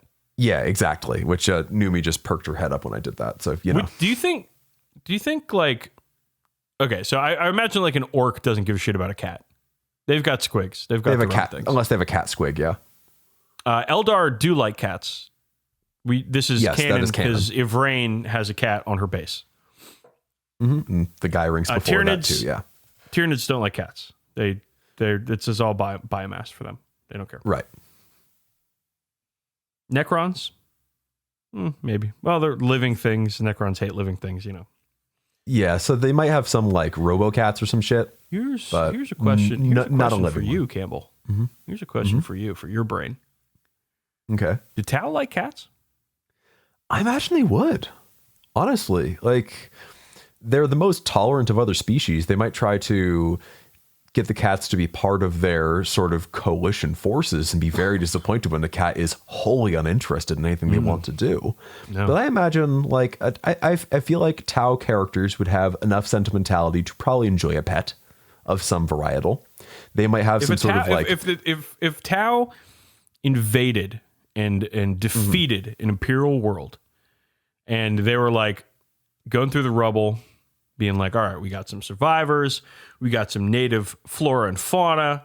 Wow, what's this? This small animal. It's cute. It's fuzzy. It's a dangerous predator. I mean, what do you think? I feel like Okay, here's a question though. Tau, Okay, they okay, do okay. a lot of, aquatic themed naming conventions. yes, devilfish, tiger shark, etc. And we do know that cats love to eat fish. It is pretty well established, man. Yeah. It does make me think there might be some sort of enmity there, but also like they could integrate this into their greater forces and have some sort of, I feel like they'd probably be like tiger shark. Let's just call it tiger now, and it's okay. it's an even bigger plane that can shoot down tiger sharks. Because Gotcha. I feel like if they, absorb Or just some, replace every like aquatic, animal with cat. Tiger cat, yeah, devil cat, hammer cat. devil cat's pretty cool. Hammer cat's pretty good too. Okay. Cat drone. Gun cat. Another suggestion. Okay. Not Pathfinder. Cathfinder. You could just have cat finder, and cat finder's riding a piranha. Ooh. Nice. Not even a prepared pun segment, just a naturally occurring pun segment. Listeners, tell us, please, about if you think Tau like cats. I want right. to know, honestly. All right, we're going to talk about one more thing, and then we're going to move on. Yeah. Space Marine 2 got a trailer. Fuck yes, it did. And it's a good fucking trailer. Now, between the two of us, Campbell, you're the gamer boy. Yeah, that's true. I am the real gamer. Real gamers only apply here. Yeah, I've played through Space Marine 1 4 times. Twice in Xbox 360, twice in PC, with tons of multiplayer just in there as well. And it is definitely the game that I was most bummed never got a sequel. When Relic, Relic's fine. They're still doing. They made Age of Empires 4 for fuck's sake. They got Microsoft money. They don't need to worry about anything anymore. But when THQ folded, and there was kind of like the post-mortem over, or the morning of THQ before it came back as THQ Nordic, which is different somehow. I don't remember how. One of the biggest projects people were sad to see not come to realization was a Space Marine 2. Space Marine 1 sold okay from what I gathered, but it launched like the week before Gears of War. And if you're just a layperson, which game featuring a giant dude with a giant gun fighting aliens are going to buy? The sequel to a best-selling Xbox 360 launch title, or the most generically named game possible, Space Marine? Right. Which is a crying shame, because Space Marine is a fucking banger of a game. It really is. Yeah, it's got a story that's fine. Like it's nothing to write home about, but it did the if you play the new Doom, like Doom 2016 or Doom Eternal, the way you get health in that game is by basically just getting glory kills, like doing super murdering dudes when they're vulnerable. And Space Marine did this first in like 2010 or 2011, and it did it beautifully, and it rewarded being an aggressive. Just an aggressive Space Marine dude. Like we said before, you'd feel bummed if you didn't feel like a Space Marine when playing as a Space Marine, and this really let you do that. Like I remember the ad campaigns for it just had this 2-page spread in fucking Game Informer with a couple guardsmen cowering behind a Jersey barrier as Captain Titus just Kool-Aid manned through it, and it just said, "Cover is for cowards, Space Marine." Hell yes. Which I have stopped and shot or poop and scooped whatever so many fucking times in third person shooters where you just hide behind some chest high walls, pop off some shots and wait for your shield to reload. And this was a game that just rewarded aggression. And one thing that actually Carl brought up a lot in the independent characters whenever he talked about it is it really brought the sense of scale of the setting to life, because it might just be a pretty skybox or just some like buildings in the background, but you have to look pretty high up to see the top of them. Like it really got the feel of the art, the feel of the setting down pat. And this trailer, like, again, it's a cinematic trailer. It's not necessarily indicative of what the finished game is going to be like. It's kind of like, if anything else, just, it's to sell the game. But it seems like it's kind of got that same vibe going. Like it's not the same developer. It's, I can't remember what the team is called. Doesn't matter. Doesn't matter. It's not the same developer, but it very much seems like they got the memo. Yeah. The same developer did work on like Quake Champions and the PC port of like a couple Halo games and stuff like that. Like they've got some bona fides that are worth a damn. So I'm very much interested to see what they do with this. And also like with Space Marine, there was supposed to be a trilogy. Like the I think the game's director made some blog post when THQ folded being like, here were my plans were going to be for Space Marine 2 and 3. Where it's going to be, Titus's sort of arc going through the Death Watch and return to the chapter and all that stuff. So I'm pretty fucking stoked to see where this character goes. And it also gets to be Primaris Lieutenant, the video game, because he's Lieutenant now, and a Primaris one at that. And the fact that he's a Primaris Marine has made, again, a very predictable, very shitty part of the community shit their pants, and that's very funny to me. Whatever. Let them shit. Marines rule. Yep, Primaris Marines are bigger, better, cooler, and that is demonstrably true. And I'm stoked as hell for this game. I could not say anything better than you have for that, so we're going to move on, Campbell. Great job. Yeah, I did it. All right. This is a WMDK where we make the call. This is from email from Will Robertson. Contact at 40kbadcast.com if you want to sell us an email send us an email, and you should, because it's fun. Yeah.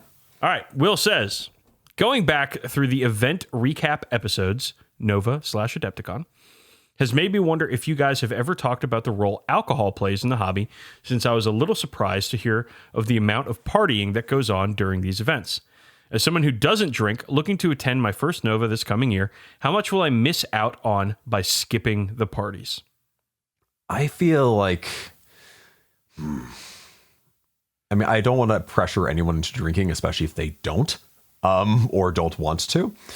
But I do feel like a lot of the charm of Nova, Adepticon, and Goonhammer Open most recently is in the time, like, not necessarily partying, because like at the Adepticon after party, like, yeah, that is like a very typical room party with booze a flowing and people a shouting. But the time spent outside of games, whether that is chilling at the bar or chilling in the Nova Lounge, those are kind of where the friends are made, the connections are made, and all that stuff. Yeah. And you can do that without, you know, necessarily drowning yourself in booze. Like, you can just hang out. You don't have to be Jason Sniffin and chug an entire Long Island for no reason. Yeah, I could see. When he pinched his nose and tipped that glass back, I was just like, his life flashed before my eyes. I think he like passed out during his game too, like that night. Like he was a real mess. I mean, trooper, love that guy. But you don't have to do that, Will. I would say, I think the point you're getting to make, Campbell, is don't, like, it's okay to skip the drinking. And there are times, you know, when I you know, either of us go to these events and maybe we had a big dinner and we're just not going to get drunk. So we're just like nursing a beer or two. Yeah. Which, you know, for us at least doesn't count as drinking. But I would say it's fine to skip the drinking, but don't skip the parties, because that's where the friendships are made. Yeah. You know, and again, if you're in a situation where you can't be around drinking for whatever reason, like that, you know, that's a whole different thing. You might want to skip the parties at that point if you're going to feel too pressured to start drinking. But if you're in a situation where you just don't drink, I mean, the parties are very valuable because it's where you make friends, it's where you do networking, and it's where you can expand your circle of friends, your international network of friends, and people that who you can game with. Like when if you like travel to a distant city and you're like, hey, wait a second, I know Jimmy. He lives in San Antonio. I'm going to San Antonio for work. Maybe I can get a game with him. Yeah, I think that is where friends are honestly made. And the parties themselves aren't necessarily the things you necessarily need to hit, which again really is just in the case of Adepticon is like the after party, and I think Nova usually has an after party too.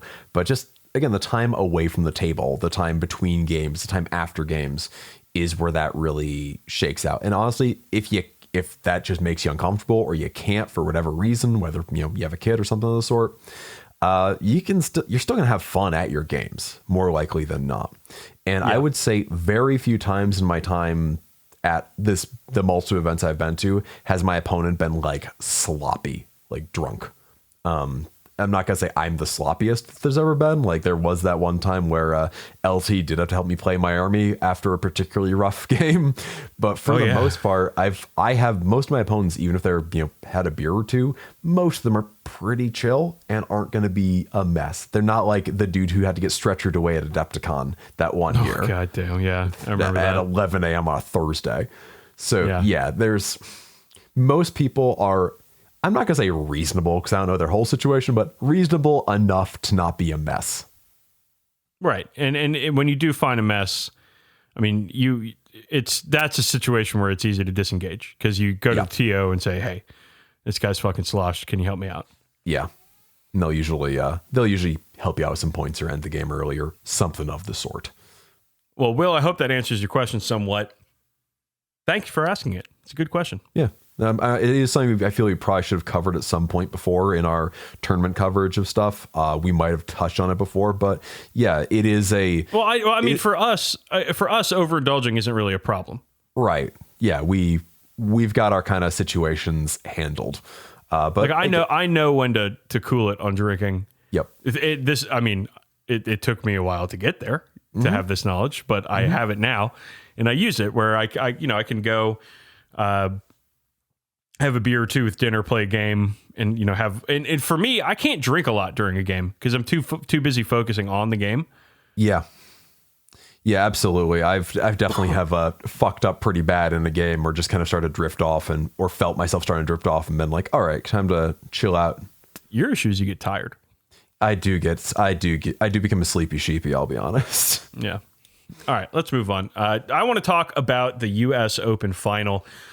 what I was invited to after I won best overall at New Orleans. So yeah, how did you do defending that title of yours there, Dan? Oh boy. Well, we'll get to that, Campbell. All right. So let me tell the listeners what this is.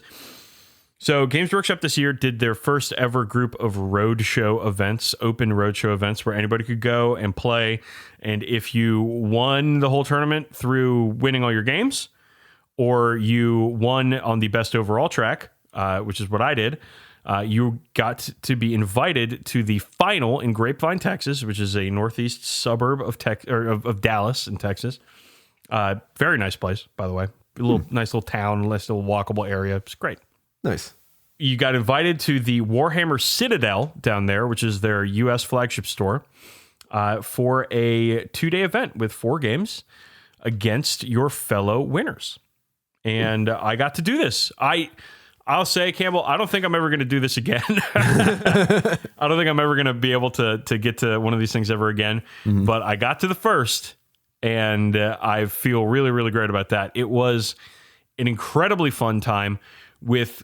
The cool thing about this is you're surrounded by hobby lifers when you go to something like this. Right. Whereas you go to Adepticon or Nova or something, you're going to meet friends and hang out with everybody, but not everybody is, ride or die with the hobby like we are. Mm-hmm. You know what I mean? Yeah, absolutely. But when you go to an event like this, man, everybody there is just completely immersed in the hobby pretty much all the time. And it was just so much fun to be around like-minded people like that.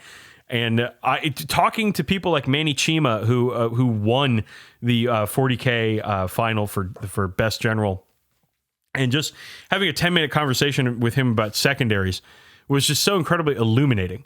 Because, after I won Best Overall in New Orleans, which I'm saying for the 3rd time now, everybody was like, oh, you got to call it the 40K Goodcast. You got to call it the 40K Goodcast because you're good at 40K. I'm not good at 40K. I mean, you're better at 40K than a good number of people, demonstrably. No. I know who's good at 40K, and it ain't me, pal. All right, because I played them this weekend or that weekend. Right. And spoiler alert, I went 0-4. I did not win any games at this thing because I was playing people who are far better at 40K than I am. Yeah, notice how I got invited to this party, Campbell, because I have a well-painted army. All right. Yeah. Well, I mean, that's the thing. Is this that's why I'm actually happy you got to go, because it is not just who's the best general. It's like the overall hobby sort of thing. Yeah. That's part of it, but it's not all of it. No. And I don't know, man. This was so much fun. It was a really great event, and I am so thankful that I got to do it. Like I said, I don't think I'll ever do it again. I don't think I'll ever make it to the dance again, but I was there, and my name will be forever memorialized on the trophy stand for the giant hammer that the Warhammer 40,000 champion gets to wield. Nice. So very cool. All right, so let's talk about travel on the way there. Mm-hmm. Oh boy. All right. This was booked through Games Workshop. Okay.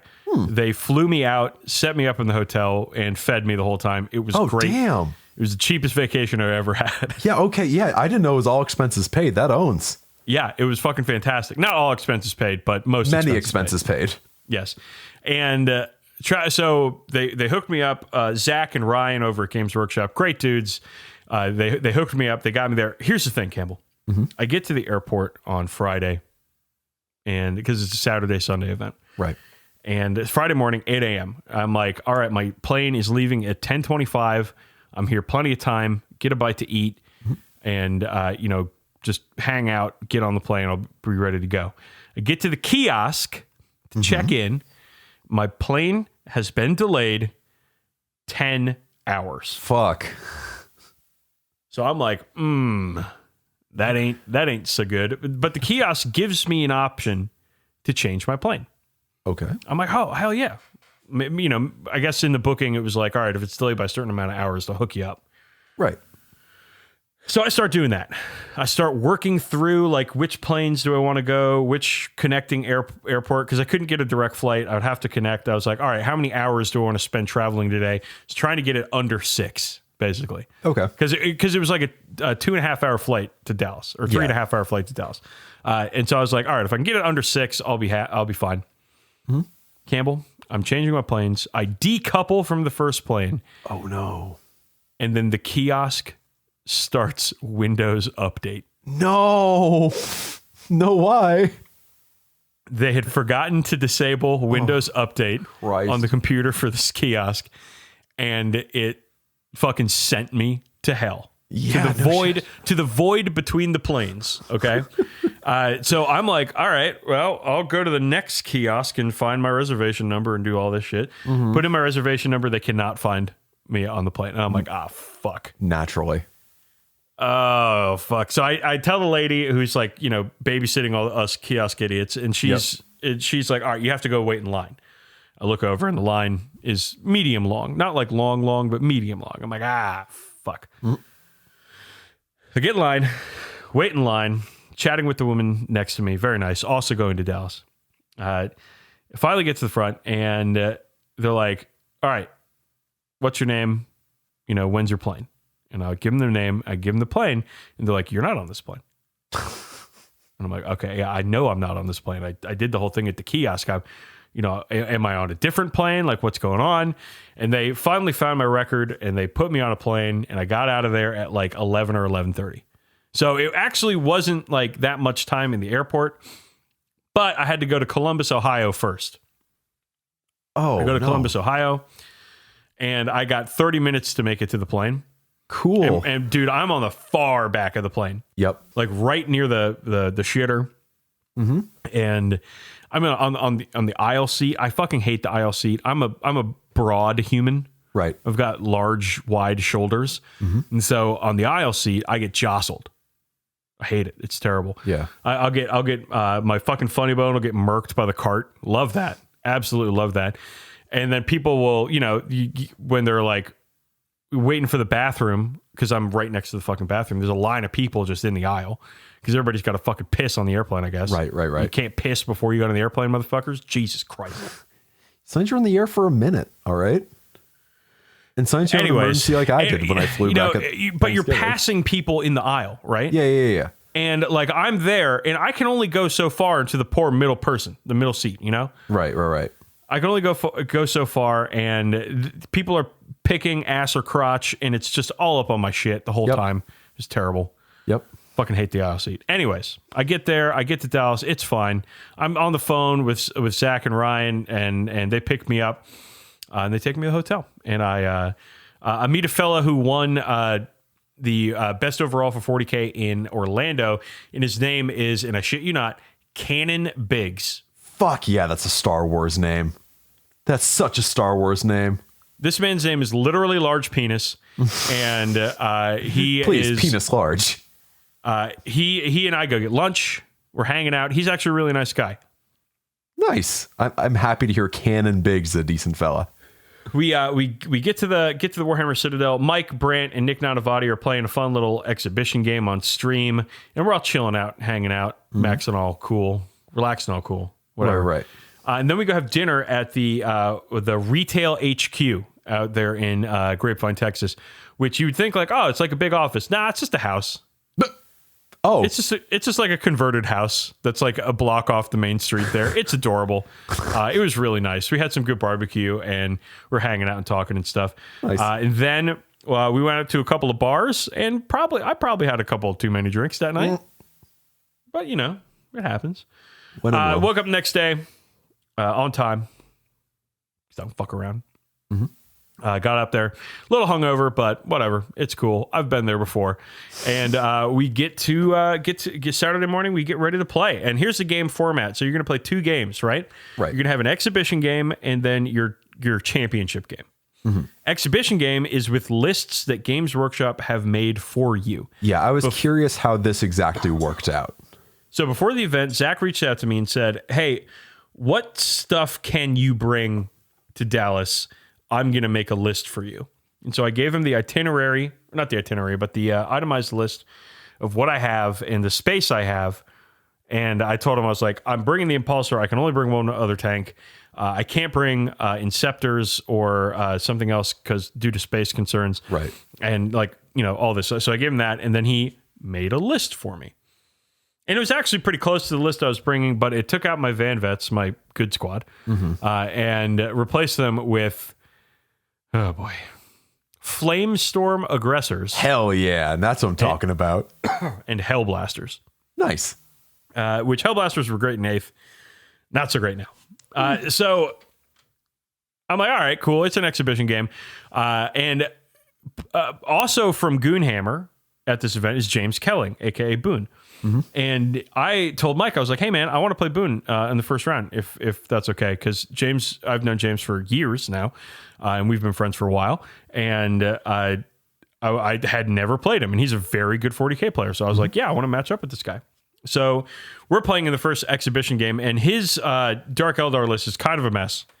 But they did that on purpose because Dark Eldar is very, very good right now. Yeah, they're and we play a game, and it is a shit ton of fun. Nice. James, of course, is a very, very good player. And even though he's got a kind of crappy list, and I've got also kind of a crappy list, he does end up winning. I think the final score is like 83 to 79 or something like that. That's like close. Very close game. I do have is my spellbook over there? No, it's not. I don't know where my notebook is. Nope, I see it. 1 second. Sorry, I got my notebook here. That's okay. I can actually tell you. Final score was, 88 to 69. Nice. And it was tons of fun. James is such a good player and such a great guy. And when you play James, you learn. Because he's not just the kind of guy that just goes in and smashes you. He talks about what he's doing, and he'll help you out. He'll help a dummy like me out. That's good. So great time with him, and we're playing some new missions. I'm not going to get too far into the missions because other places were already going to be doing that. That's not what we're here. They certainly have by now. It was a ton of fun. Great game. And again, James is a great guy. All right, so the second game that day, this was the afternoon game, was against Sasha Edelkraut's Black Templar. Ooh. All right, so he actually built a new list with the new Black Templar Codex and brought it to the party. And so you've met Sasha before, actually, in Philadelphia at the Apocalypse game. Oh, okay. Hey, he's a German fella, and he is absolutely one of the best guys around. Just so chill, so nice, and an amazing painter and modeler. Mm-hmm. He's got this.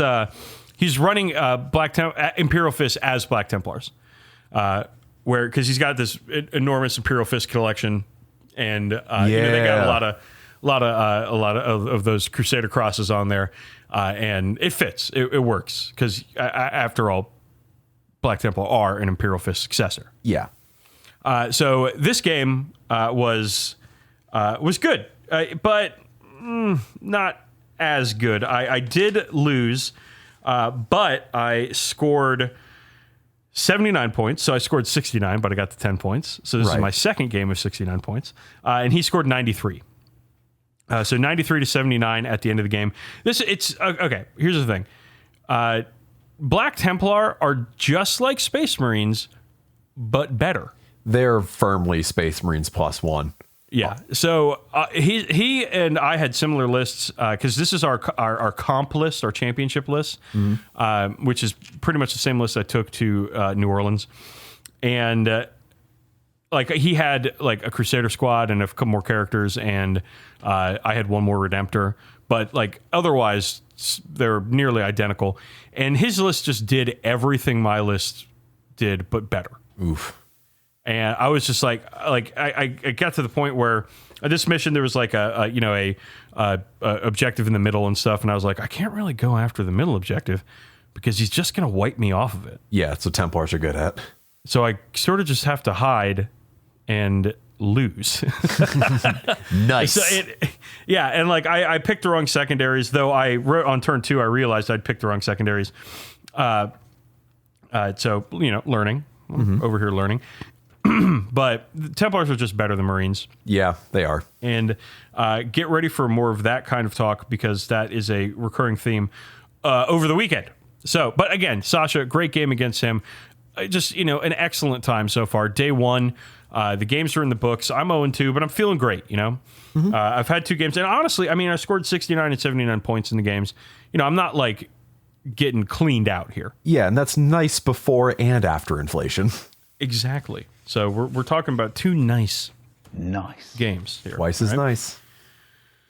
So we go out and have dinner that night at this nice steakhouse in town, and we're talking. I'm sitting with James on one side. I've got Manny Chima across the table. I've got I think Zach was on the other side of me. I don't know. There was a lot of booze involved, but it was a great dinner, a great time. James and I were talking shit about everybody we know. It was awesome. Nice. It was just a really good time. So wake up next day, not hungover. Hell yeah. So because I didn't go out like everybody, okay, not true. We went back and there was like a UFC fight happening. If people wanted to watch a UFC fight, and there's some beers and stuff, but I wasn't drinking heavily. I was just chilling, and I went to bed at a reasonable time and woke up and was like not hungover and not messed up at all on Sunday, unlike literally everybody else. So you should have won everything on day 2. I was winning on and off the field, Campbell. I say game 3 comes up, and it's against Jack Harpster and his Blood Angels. Now, this is another exhibition game where I'm playing with my kind of crappy list, and Jack's playing with his kind of crappy list. And he's one of the best generals, and I'm, of course, one of the best overalls. Mm-hmm. And this game, again, Blood Angels are just like Space Marines, but better. They do everything better than regular Space Marines do. And I just ran into a situation where, again, I couldn't push him off objectives because if I charged out, I would just get wiped in turn. Mm-hmm. And I just really couldn't deal with a bunch of the stuff he brought. So again, I ended up scoring 69 points in this game. Nice. And I lost 83 to 69, which is very close to my first game of 88 to 69. But again, still a competitive game, but not, but I think it was pretty much the writing was on the wall, like on turn 2 or 3. Yeah. I was on turn 3 when my first 2 turns for primaries, I scored 0 and 4 points.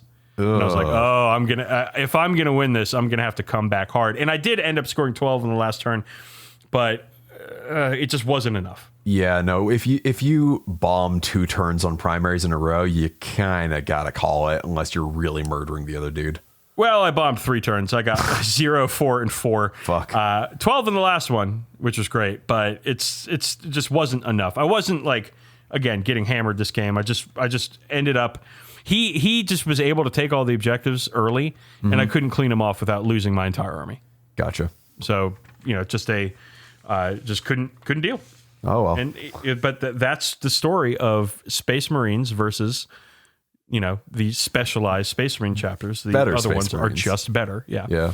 All right, and so game 4 time. Now, originally, I'm supposed to play this fella named Blake, who's got this nifty Knights and AdMech list, but he and some of the AOS guys, because the AOS final is happening at the same time, they wanted to do 40k versus AOS. I saw a picture and a sentence about this on Warhammer Community.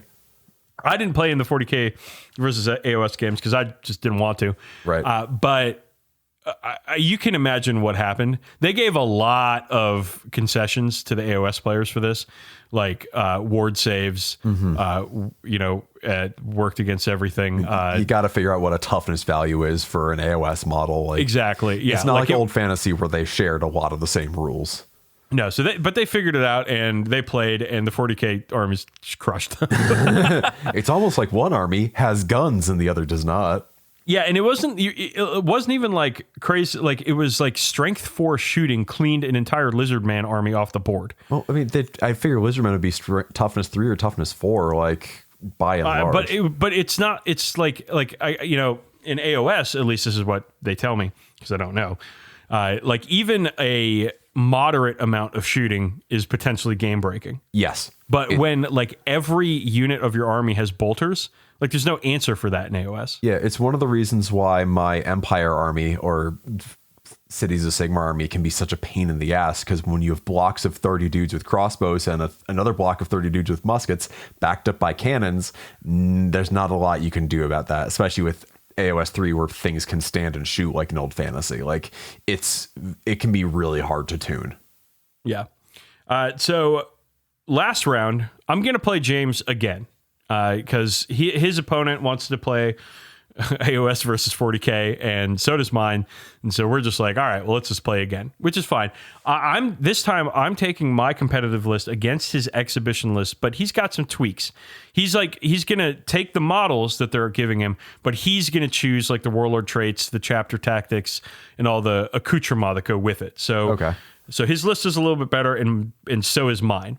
And this game, it was, again, the same mission as the first game on Sunday. So 6 objectives kind of spread out, no middle game objective. And this game does not go as well for me as my first game against James. I ended up losing 81 to 52. So no 69s this game. Not nice. But again, a great game, learned a ton. And James, I mean, Drukhari, it's hard to have a bad Drukhari list, man. They've got some really, really fucking good units. Yeah, they do. And they're almost all hard counters to Space Marines in some varietal of ways. Yeah. And but again, James is such a great guy and so much fun to play and hang out with. So I enjoyed myself. Nice. Now, I wasn't going back on Sunday night. I wasn't going to come home on Sunday night because I wanted to not play 2 games and then immediately go to the airport. I've done it before. It sucks. And so I just asked the Games Workshop guys, I was like, hey, is it cool if I stay till Monday? And they're like, yeah, no problem. So we, after that, most of the people left, and there was like 5 or 6 of us left over. We went and had dinner at a nice Mexican restaurant, hung out for a bit, and I was in bed by 8:30. Real early bird special shit. Yeah, because, I mean, I was just tired, dude. These events on a Sunday, you know how it is, dude. I will say the one thing that's probably changed the most between Goonhammer Open, which is my most recent experience with this, and Adepticon 2019, which is my previous experience with a multi-day event, is you are fucking beat after 2 days. I don't like when every year Adepticon before Adepticon JD is like, hey, come on, let's do the team tournament. And every year that becomes a harder sell because, man, I'm 31 years old and I feel it. Doing the multi-day of like that intensity, especially at like a competitive, like really competitive level, that's a lot, bud. Yeah, I mean, New Orleans was like that, a 3-day competitive tournament. That was a lot to deal with, but and this event was the same thing because these are games against, like, for me, the better the game, the more I'm into it. Right. You know what I mean? Yeah. So the more energy it takes out of me. Yeah.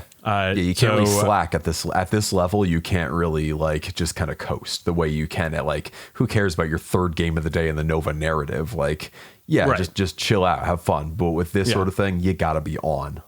Right. And also the beds at the hotel were not great. I wasn't sleeping well this whole time. So I was pretty pooped by Sunday night. And again, in bed by 8:30, not asleep by 8:30. I probably fell asleep around 10, but in bed at 8:30. The exciting life of a travel Warhammer player right here, y'all. Yeah, of a high level travel Warhammer player, please. Travel back, had no problems. Went to got a ride with Zach and Chuck, who are both great guys. Nice. Had tons of fun hanging out and eating dinner with them on Sunday. Got a ride back with them to the airport, and it was kind of funny. Zach was like, "Yeah, be down at the be downstairs at 7:20." I was like, "All right, I'll do it." And so I got down there like 10 minutes early, and I'm like hanging out, waiting for him to show up. He's in the car the entire time, like right outside the doors. And then I see him like pull off, and I'm like, "Oh my god, I just should have gone outside." But I called him, and I was like, "Oh, wait for me, please." And he came back and picked me up, so it was fine. It was great. Incredible event. I love the exhibition format. Somebody else makes your list for you and you play it out. I love that format. I want to figure out how to do this format more. Right. I don't know how to make it scalable. I can't imagine it's possible for more than like an 8-player event. Yeah, I feel like if you have a group of people who all kind of know the game pretty well, or at least know each other's armies pretty well, you could do it. But it takes a personal connection because you need to know what they have and what their army does, and also it takes a lot of it takes a lot of labor of the person you're asking to do it for you. And I can't think of who would know the stuff better than, people who work for Games Workshop's events team. Well, Rob Jones from Goonhammer, and friend of the show, Rob Jones was there the whole time. He showed up just to spectate and like live blog it for the website. Yeah. And he and I were talking quite a bit about how much we love that format and like how like it's just spitballing ideas of like how to make it happen in again somewhere. Right. I don't know how. I have like maybe we can talk about this in the future episode with some like ideas of how to do it. Maybe you and I can get together and flesh it out a little bit more. Let's bring him on. Let's bring him on. Let's bring him on and talk about it. Okay, yeah, that's a great idea. Yeah, absolutely. I got to tell you, man, I think you would love this. Mm-hmm. I absolutely loved it because you have what you have and then you just play with it. Yeah, I know. I love the idea. Honestly, it's with a different context, but there's been the Blunder Dome series on Goonhammer that is in some ways similar, where basically you make the worst army you can and give it to an opponent and trade. Yeah. And that is even more laborious in a lot of ways. But I think that I think this idea sounds fun as hell. When I heard about the exhibition matches, like, again, I only heard about it kind of in passing, as part of like the Discord noise over the course of the week. I was just thinking how fun that sounds and how cool that sounds. Yeah, I went 0-4 over the weekend. Oh, and also all of the generals beat all of the overalls in every game. You don't say. No, because I mean, again, like player skill is a real thing. Yeah. So I had a great time, even going 0-4. I don't mind. I'm a work on the Badcast. Okay, I'm fine with losing games, especially to the high quality players at an event like this. It does mean, however, in my last 8 matches of 40k, I'm 0-8. So I might have to pick on somebody in the near future here. Here's the thing. Well, I love the format of this event, the half exhibition, half competitive. For vanilla Space Marines. Mm-hmm. I think I've done all that I can do with them. You know what I mean? Yeah, I do, actually. Yeah, there's like, I can win games against like Tau and Death Guard and Chaos Space Marines and maybe not Tyranids after this weekend, but but there are just lists that I can't deal with. Like a lot of the AdMech stuff, I just can't deal with it. Right. The Marines +1, any of the Space Wolves, the Blood Angels, the Black Templars, maybe even the Dark Angels if they're used by somebody who's not Greg Chasen. With the vanilla Marines, you just really can't compete with Space Marines +1. I'm not saying that I don't want to play competitive events anymore, because I really, really do. Like, I really, really enjoyed New Orleans. I really, really enjoyed this event. And I love my army. But I'm just not like super excited to go to tournaments right now, because I think vanilla Marines are maxed out. Yeah, you've hit the ceiling. Like, it sounds like you've really hit the ceiling. Which is fine. I mean, I had a ton of fun doing it. Mm-hmm. And I'm sure there's somebody out there that's probably thinking like, oh, well, you need to take Volkite Contemptors and blah, blah, blah.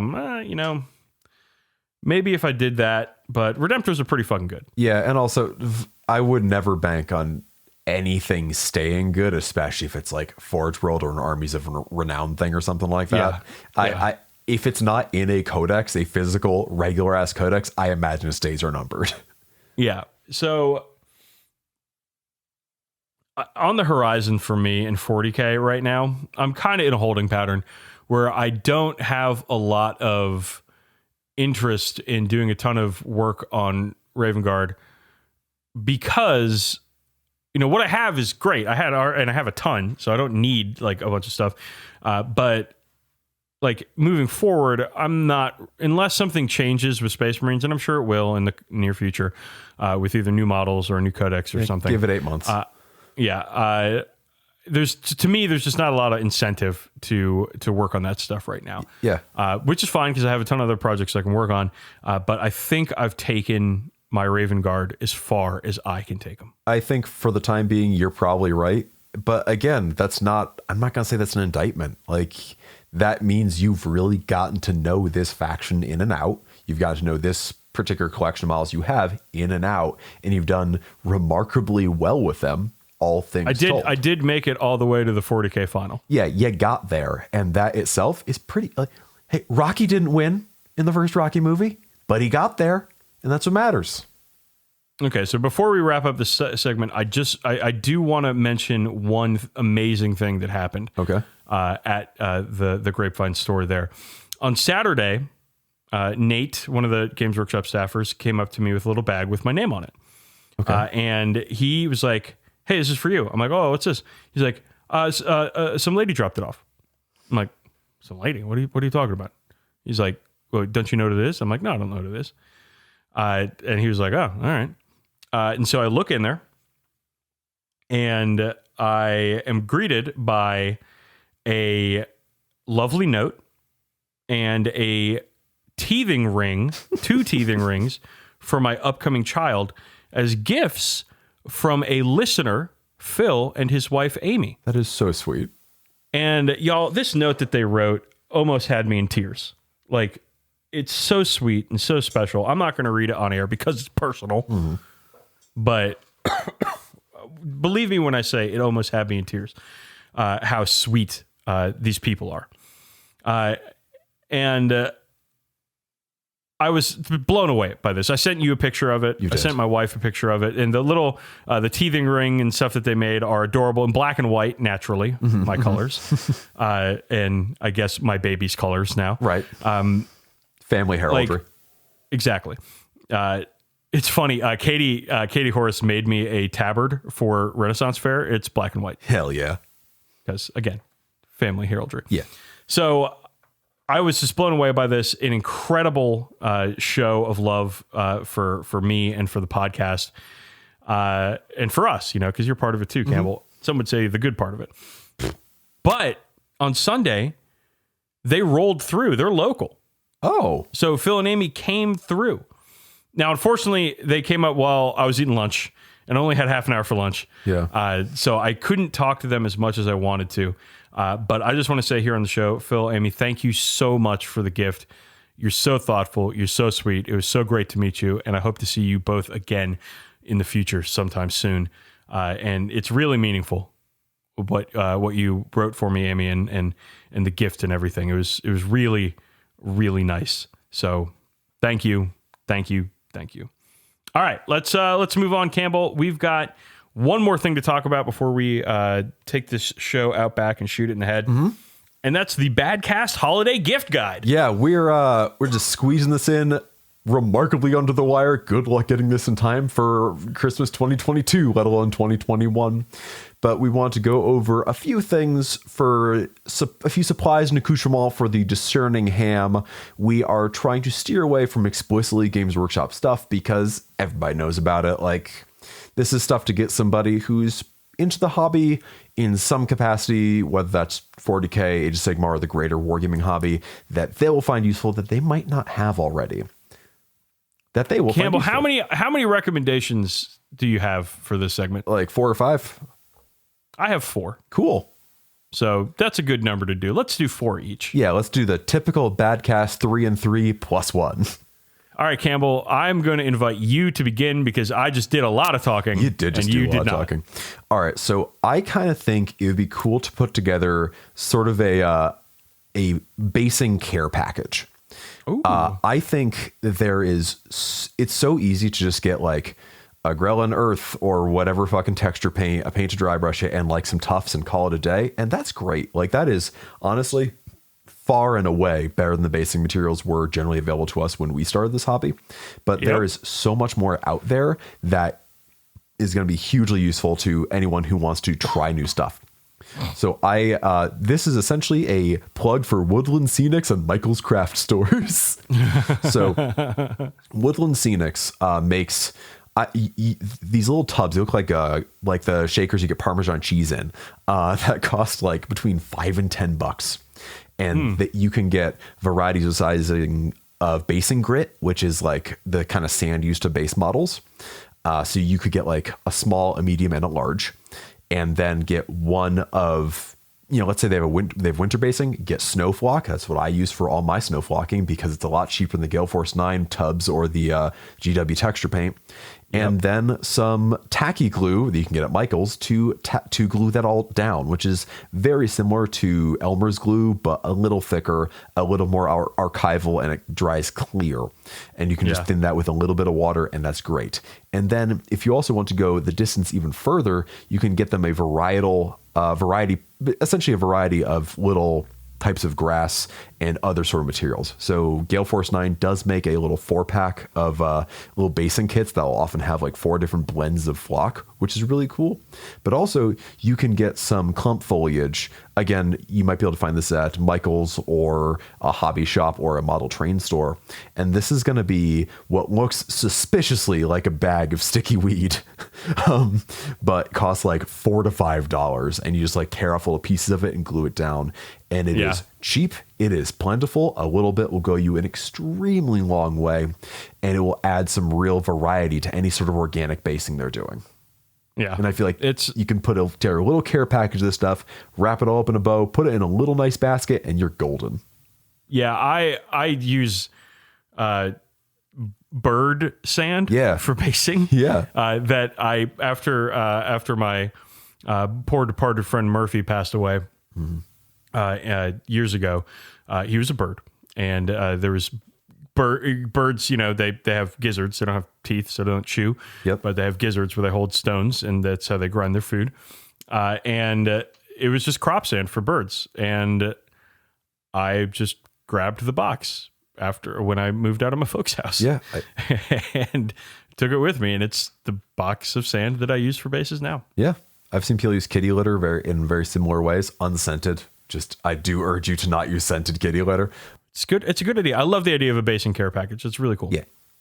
Okay. Badcast Holiday Gift Guide recommendation number 2. Everybody needs a palette, right? Mm-hmm. To put their paint on when they're painting. Yeah. So why not spend 75 cents on a ceramic tile from Home Depot? Yeah, that's just as good as the everlasting wet palette from Red Grass Games that Dylan gave me for Christmas 2 years ago. I mean, it probably isn't. However, if you're not using a wet palette, which not everybody does, and I mean, you don't have to use a wet palette. You don't have to. I just really like mine now. Just get a ceramic tile from Home Depot. When I bought mine years and years ago, it cost me all of 75 cents. So if you've got a hobbyist and you're on a budget, got you, friend. Go to Home Depot, get one tile. Mine is a 6-inch square tile, and that's it. Solid. It works. It's perfect. Mine for Badcast Holiday Gift recommendation numero trace is the Tautronics LED desk lamp. This thing. Oh, I have one of those. Yeah, it costs like $40. I use it for painting hangs. I use it for drawing sometimes. It's a bright LED on a swiveling arm that you can use, and it's got variable brightness, USB ports for charging your phone or whatever, and a wireless charging station if you really feel like that too. It packs up pretty flat, is super portable, so if you don't have a permanent hobby setup like I do in my house now, or you're giving it to someone who doesn't have a ton of space, or they travel to hobby a lot, it is a great purchase. And I also think if you're the kind of person who needs to go from like even room to room in their house for whatever reason, I think it's a very handy thing to have. I have 100% traveled by car, mind you, by car, with my Tautronics light for the purposes of hobbying on the road. Oh, yeah. Yeah, not whilst you were driving, I hope. No. Yeah, no, I used to have painting days at Dylan's place all the time, and he'd have a bunch of like IKEA work lamps, which is what I have for my home desk with a daylight bulb naturally. But occasionally people would bring their travel lights, and this is like the exact thing you want for it. Plugs into wall. It's great. Great suggestion, Campbell. Love that. All right, are you ready for my next one? I am. All right, this one can get a little expensive. Okay. But a bunch of corks for the hobbyist in your life. Uh-huh. Just get them a bunch of corks. Why? Because a lot of hobbyists, as we've discovered earlier in this podcast, are cowards. This is true. And we all know that cowards like to build their models in sub-assemblies and paint them. And oh boy, my voice is going. I can feel it. I can hear it. You're near the finish line, bud. You're near the finish line. So close. So get them a bunch of corks and a bunch of what do you call them? Paper clips to stick into the corks. Because you can take a cork, you can stick a paper clip in that little shithead, and you could take the head of the model you're working on that you want to, the face and the head that you want to paint real nice, and you green stuff that to the end of the paper clip stuck into the cork, and you got something to hold while you're painting. All right, yeah. Because you can't do that with a painting handle unless you've got some sort of rigged up thing to do with the fucking paperclip. I don't know. Or you can just get a cork. Now, here's the thing, Campbell. This is where it gets expensive. Okay. Where are corks found most in the wild? Bottles. Bottles Precisely. Typically full of delicious liquids. Yes, generally wine. And some of these wines can be quite pricey. Very nice. Nice. I like Sick Dan literally becoming dying. Borat in the 11th hour. So drink. Here's the idea. Buy some wine, or like cooking wine or whatever. Use it by imbibing it, by cooking with it, by whatever. I don't fucking care. And then save the corks and then give them to your hobbyist friend for Christmas and say, "Hey, hobbyist friend, I got you. Now you can paint heads all damn day." Honestly, if you want to add a little bit of a DIY spin to it, assemble that for them. Like stick the paper clips in there, even glue it to a base so you can put that cork in a painting handle if they have one. Ooh, now you're talking. Yeah, I'll say my sort of move around this is I have thumbtacks I glue to empty bases, and I just have those as my little like sticking up. I basically pin a head to that and then just pop that off when I'm done. But yeah, I think that is a fine suggestion. All right, Campbell, what do you got? All right, now here's where I start getting expensive, but because it costs money. So there's this company that our friend of the show, Peter Dolan, brought to my attention called Dogmite Games. And they cater more to RPG folks, but they make these like fucking gorgeous, hand-carved, hand-stained wooden dice cases, DM screens, dice trays, and so on that are just... They are luxurious. They are frankly beautiful. A lot of the time I see stuff like expensive stuff sold to gamers, like the Table of Ultimate Gaming. It's like, it's a bunch of plywood and MDF, whatever the fuck. No, this actually looks like this is fine woodwork. This is good shit. So Hell yeah. Dogmite Games, they make some beautiful stuff. Love it. Okay, next up. Yep. And again, y'all might be like noticing a theme with my suggestions. Dumpster here. diving, yes. All right, weathering, Campbell. You do it. A lot. I do it a little bit. But there's one item in my hobby kit that I could not do without when it comes to weathering, and that is, of course, some discarded foam. Yes.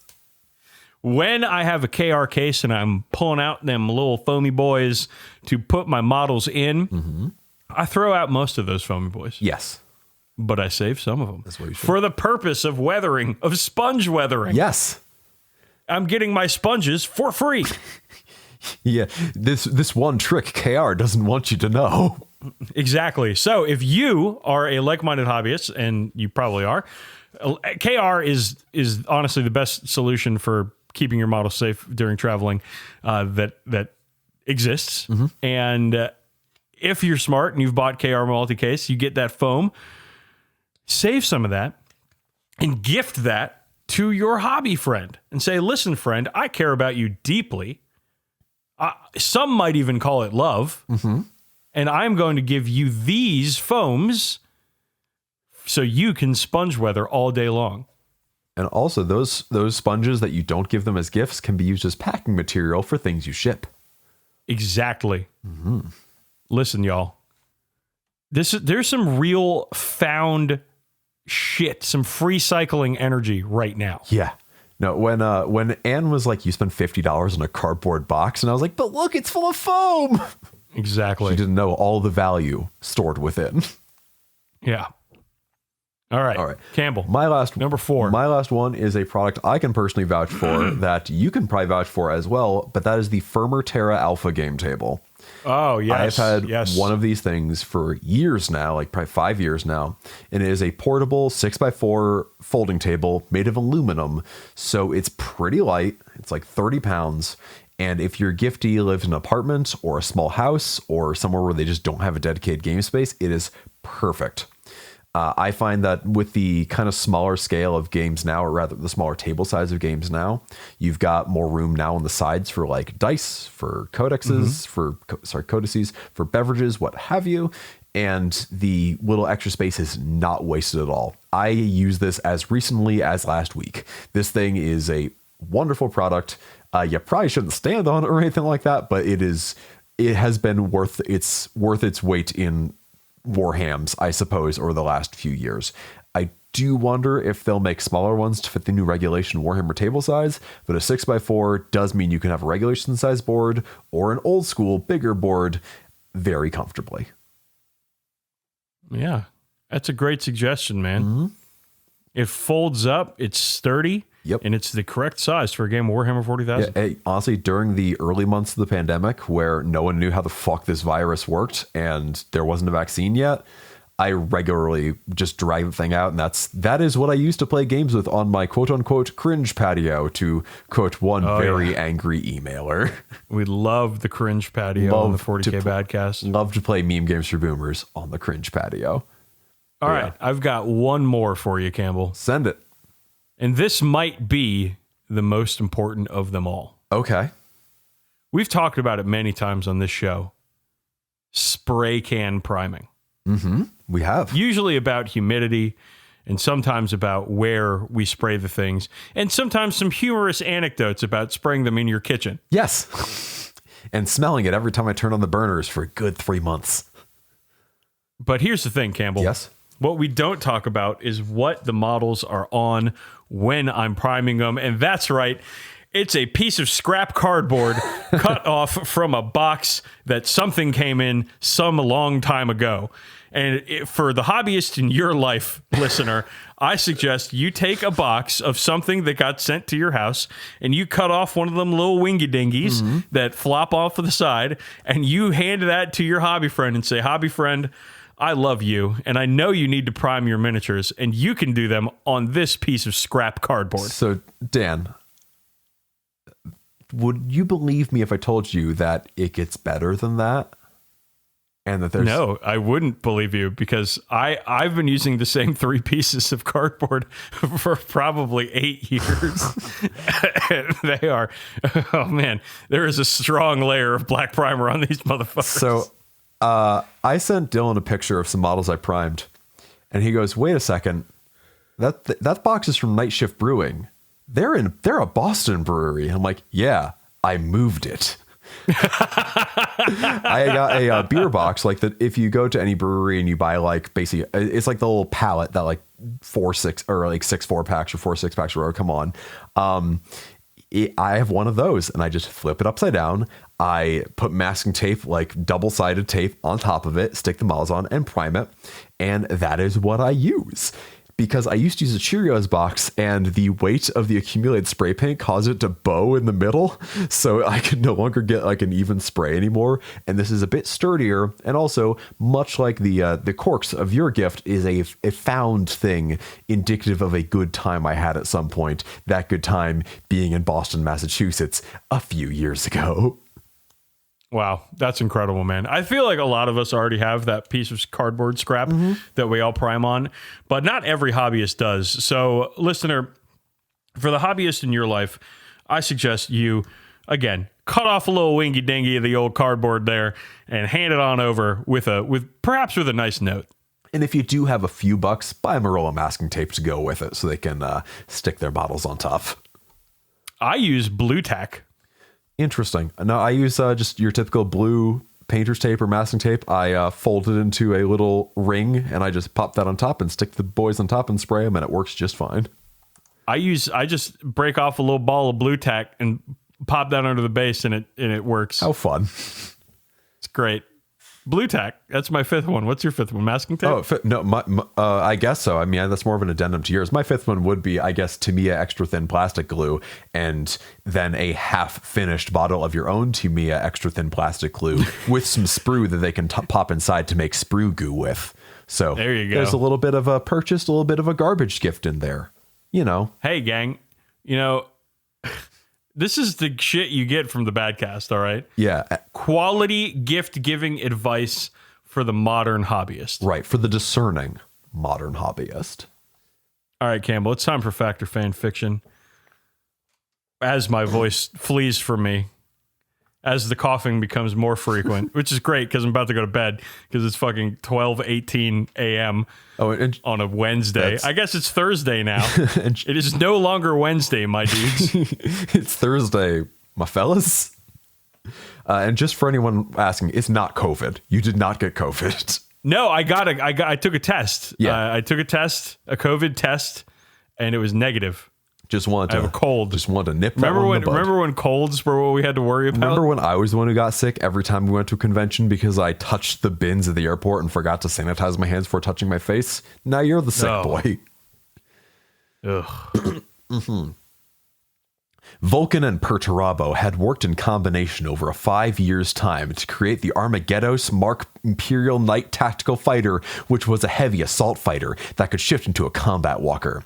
These Special Knight variants is also able to be piloted by only a single pilot from the main cockpit. They're usually equipped with a quad fusion plasma generator powered fusion cannon arm with a Ragnarok class power hammer. These Titans of War is almost always used to crush the opponent into submission. They also managed to create the agile Phoenix class fighter ship. The Phoenix class fighter jet has 3 cold fusion jet engines that can be shifted either to hover mode or flight mode. Basically, one mode is allowing it to hover and the other is the normal jet engine mode. That is what that means, yes.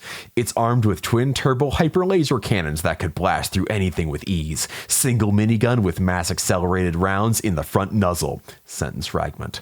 Mass molecular field generator in the pilot seat, making it practically indestructible. Second sentence fragment. A miniature space jump drive that allowed the ship to instantly travel towards one point of the galaxy towards the other.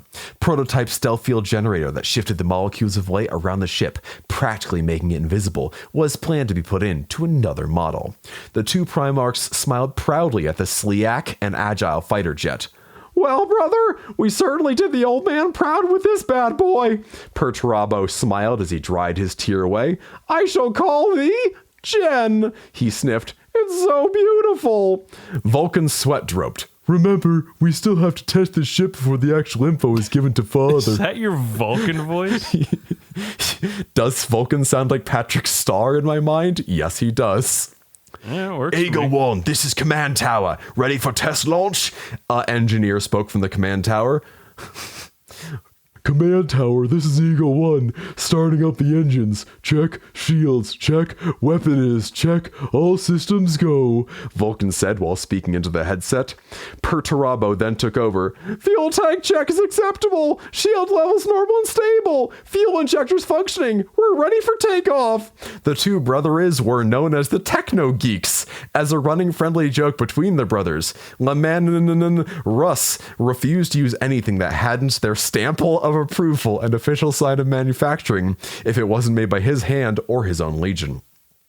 The ship also had molecular shift fluctuators, which made the shift as agile as a snake. The two brothers flew the ship through the track agile as a bird. Oh boy. Hey bro, kick it up a notch. Let's see how this bird really flies. Vulcan drove the pedal to the metal. Wrong metal, by the way. The G-force was so intense that if it wasn't for their special G-force protection suits, then they would have been smashed into their specially made seats. Now this is what I'm talking about. Woohoo, yeah baby! Perturabo screamed with glee. Vulcan slowed down slowly to not cause any form of damage. Perturabo grinned. All right, bro, now it's my time to shine. Perturabo looked at the screen and smirked. Come to Papa! And he fired the twin turbo hyper laser cannons on the borrowed rust tanks. The laser bolts went through the tanks like a hot knife through wet butter. Why does it have to be wet? The minigun shredded the remaining tank as they returned to the shipyard. Did Vulcan smile at Perturabo? And the other Primarch said, Another successful field test in the workshop, eh, brother? Perturabo said. Vulcan nodded. Oh, boy. Well, Campbell. Uh-huh. That was some stuff. It was a lot of stuff. I think that's fan fiction, bud. Something about it. Yeah, that you're correct. That is Perturabo and Vulcan's Field Tist by Dark Dragon Dude 1234. Dark Dragon Dude 1234. I love it. I also like that he misspelled the title of the story. Unless a tist is something I'm not aware of. There's not more of the story. It's a one-shot, unfortunately. Okay, Campbell. Uh-huh. It's time to get out of here. I can rattle off some plugs and save your voice the effort, but I'm not gonna. I don't want to talk for too much, so I'm gonna ask you to do the plugs. But we're gonna play another game. Okay. Every time you hear It's been. you have to do the plugs faster. Fuck. Okay, hold on 1 second. We played this game last time. We did. But we're playing it again because I thought it was very funny. I did make a rookie mistake last time. All right. We both write for goonhammer.com. I've been running painting tutorials and reviews for a ton of shit lately, and I've also written a huge 2021 review post that'll go up in a few weeks probably. It is long, it is personal, it is hard to read, and you're going to read it. You can long, personal, and hard. You heard it here first. That's me. And you can also support the show by going to shop.spreadshirt.com/40k Badcast and getting various merchandise to adorn your body with, or going to patreon.com/40k Badcast to join our Discord, to listen to our bonus episodes, to, if you really want to get spicy with it, listen to our Torco Borco Porcos, which is our Taco Bell review podcast, which we have talked about at great length before. You can contact us at contact@40kbadcast.com with all sorts of questions or comments or whatever you have. Faster. Fuck you. And you can reach us out to us both on social media by going to twitter.com/db_sleazy or twitter.com/brothersrm and Faster. Facebook.com/40k Badcast. I can't say much more faster because I am not the Micro Machines man. Try my best, even tried to start slower. Didn't work. I did say hard and difficult, or hard and personal. Fine. Did you do it? Did you do all the plugs?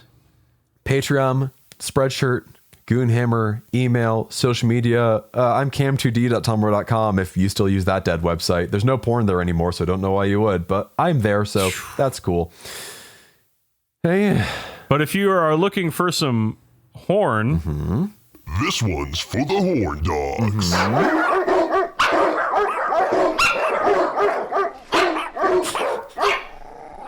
You've come to the right place. Then Google Juicy Lucy minus burger. Safe search off. Safe search is always off. Yeah, no, I don't keep the safety on. All right, fuckers. We'll see you next time. It's the 40k Badcast. We're bad at 40k. You can too. And we will see ya in the next cartoon.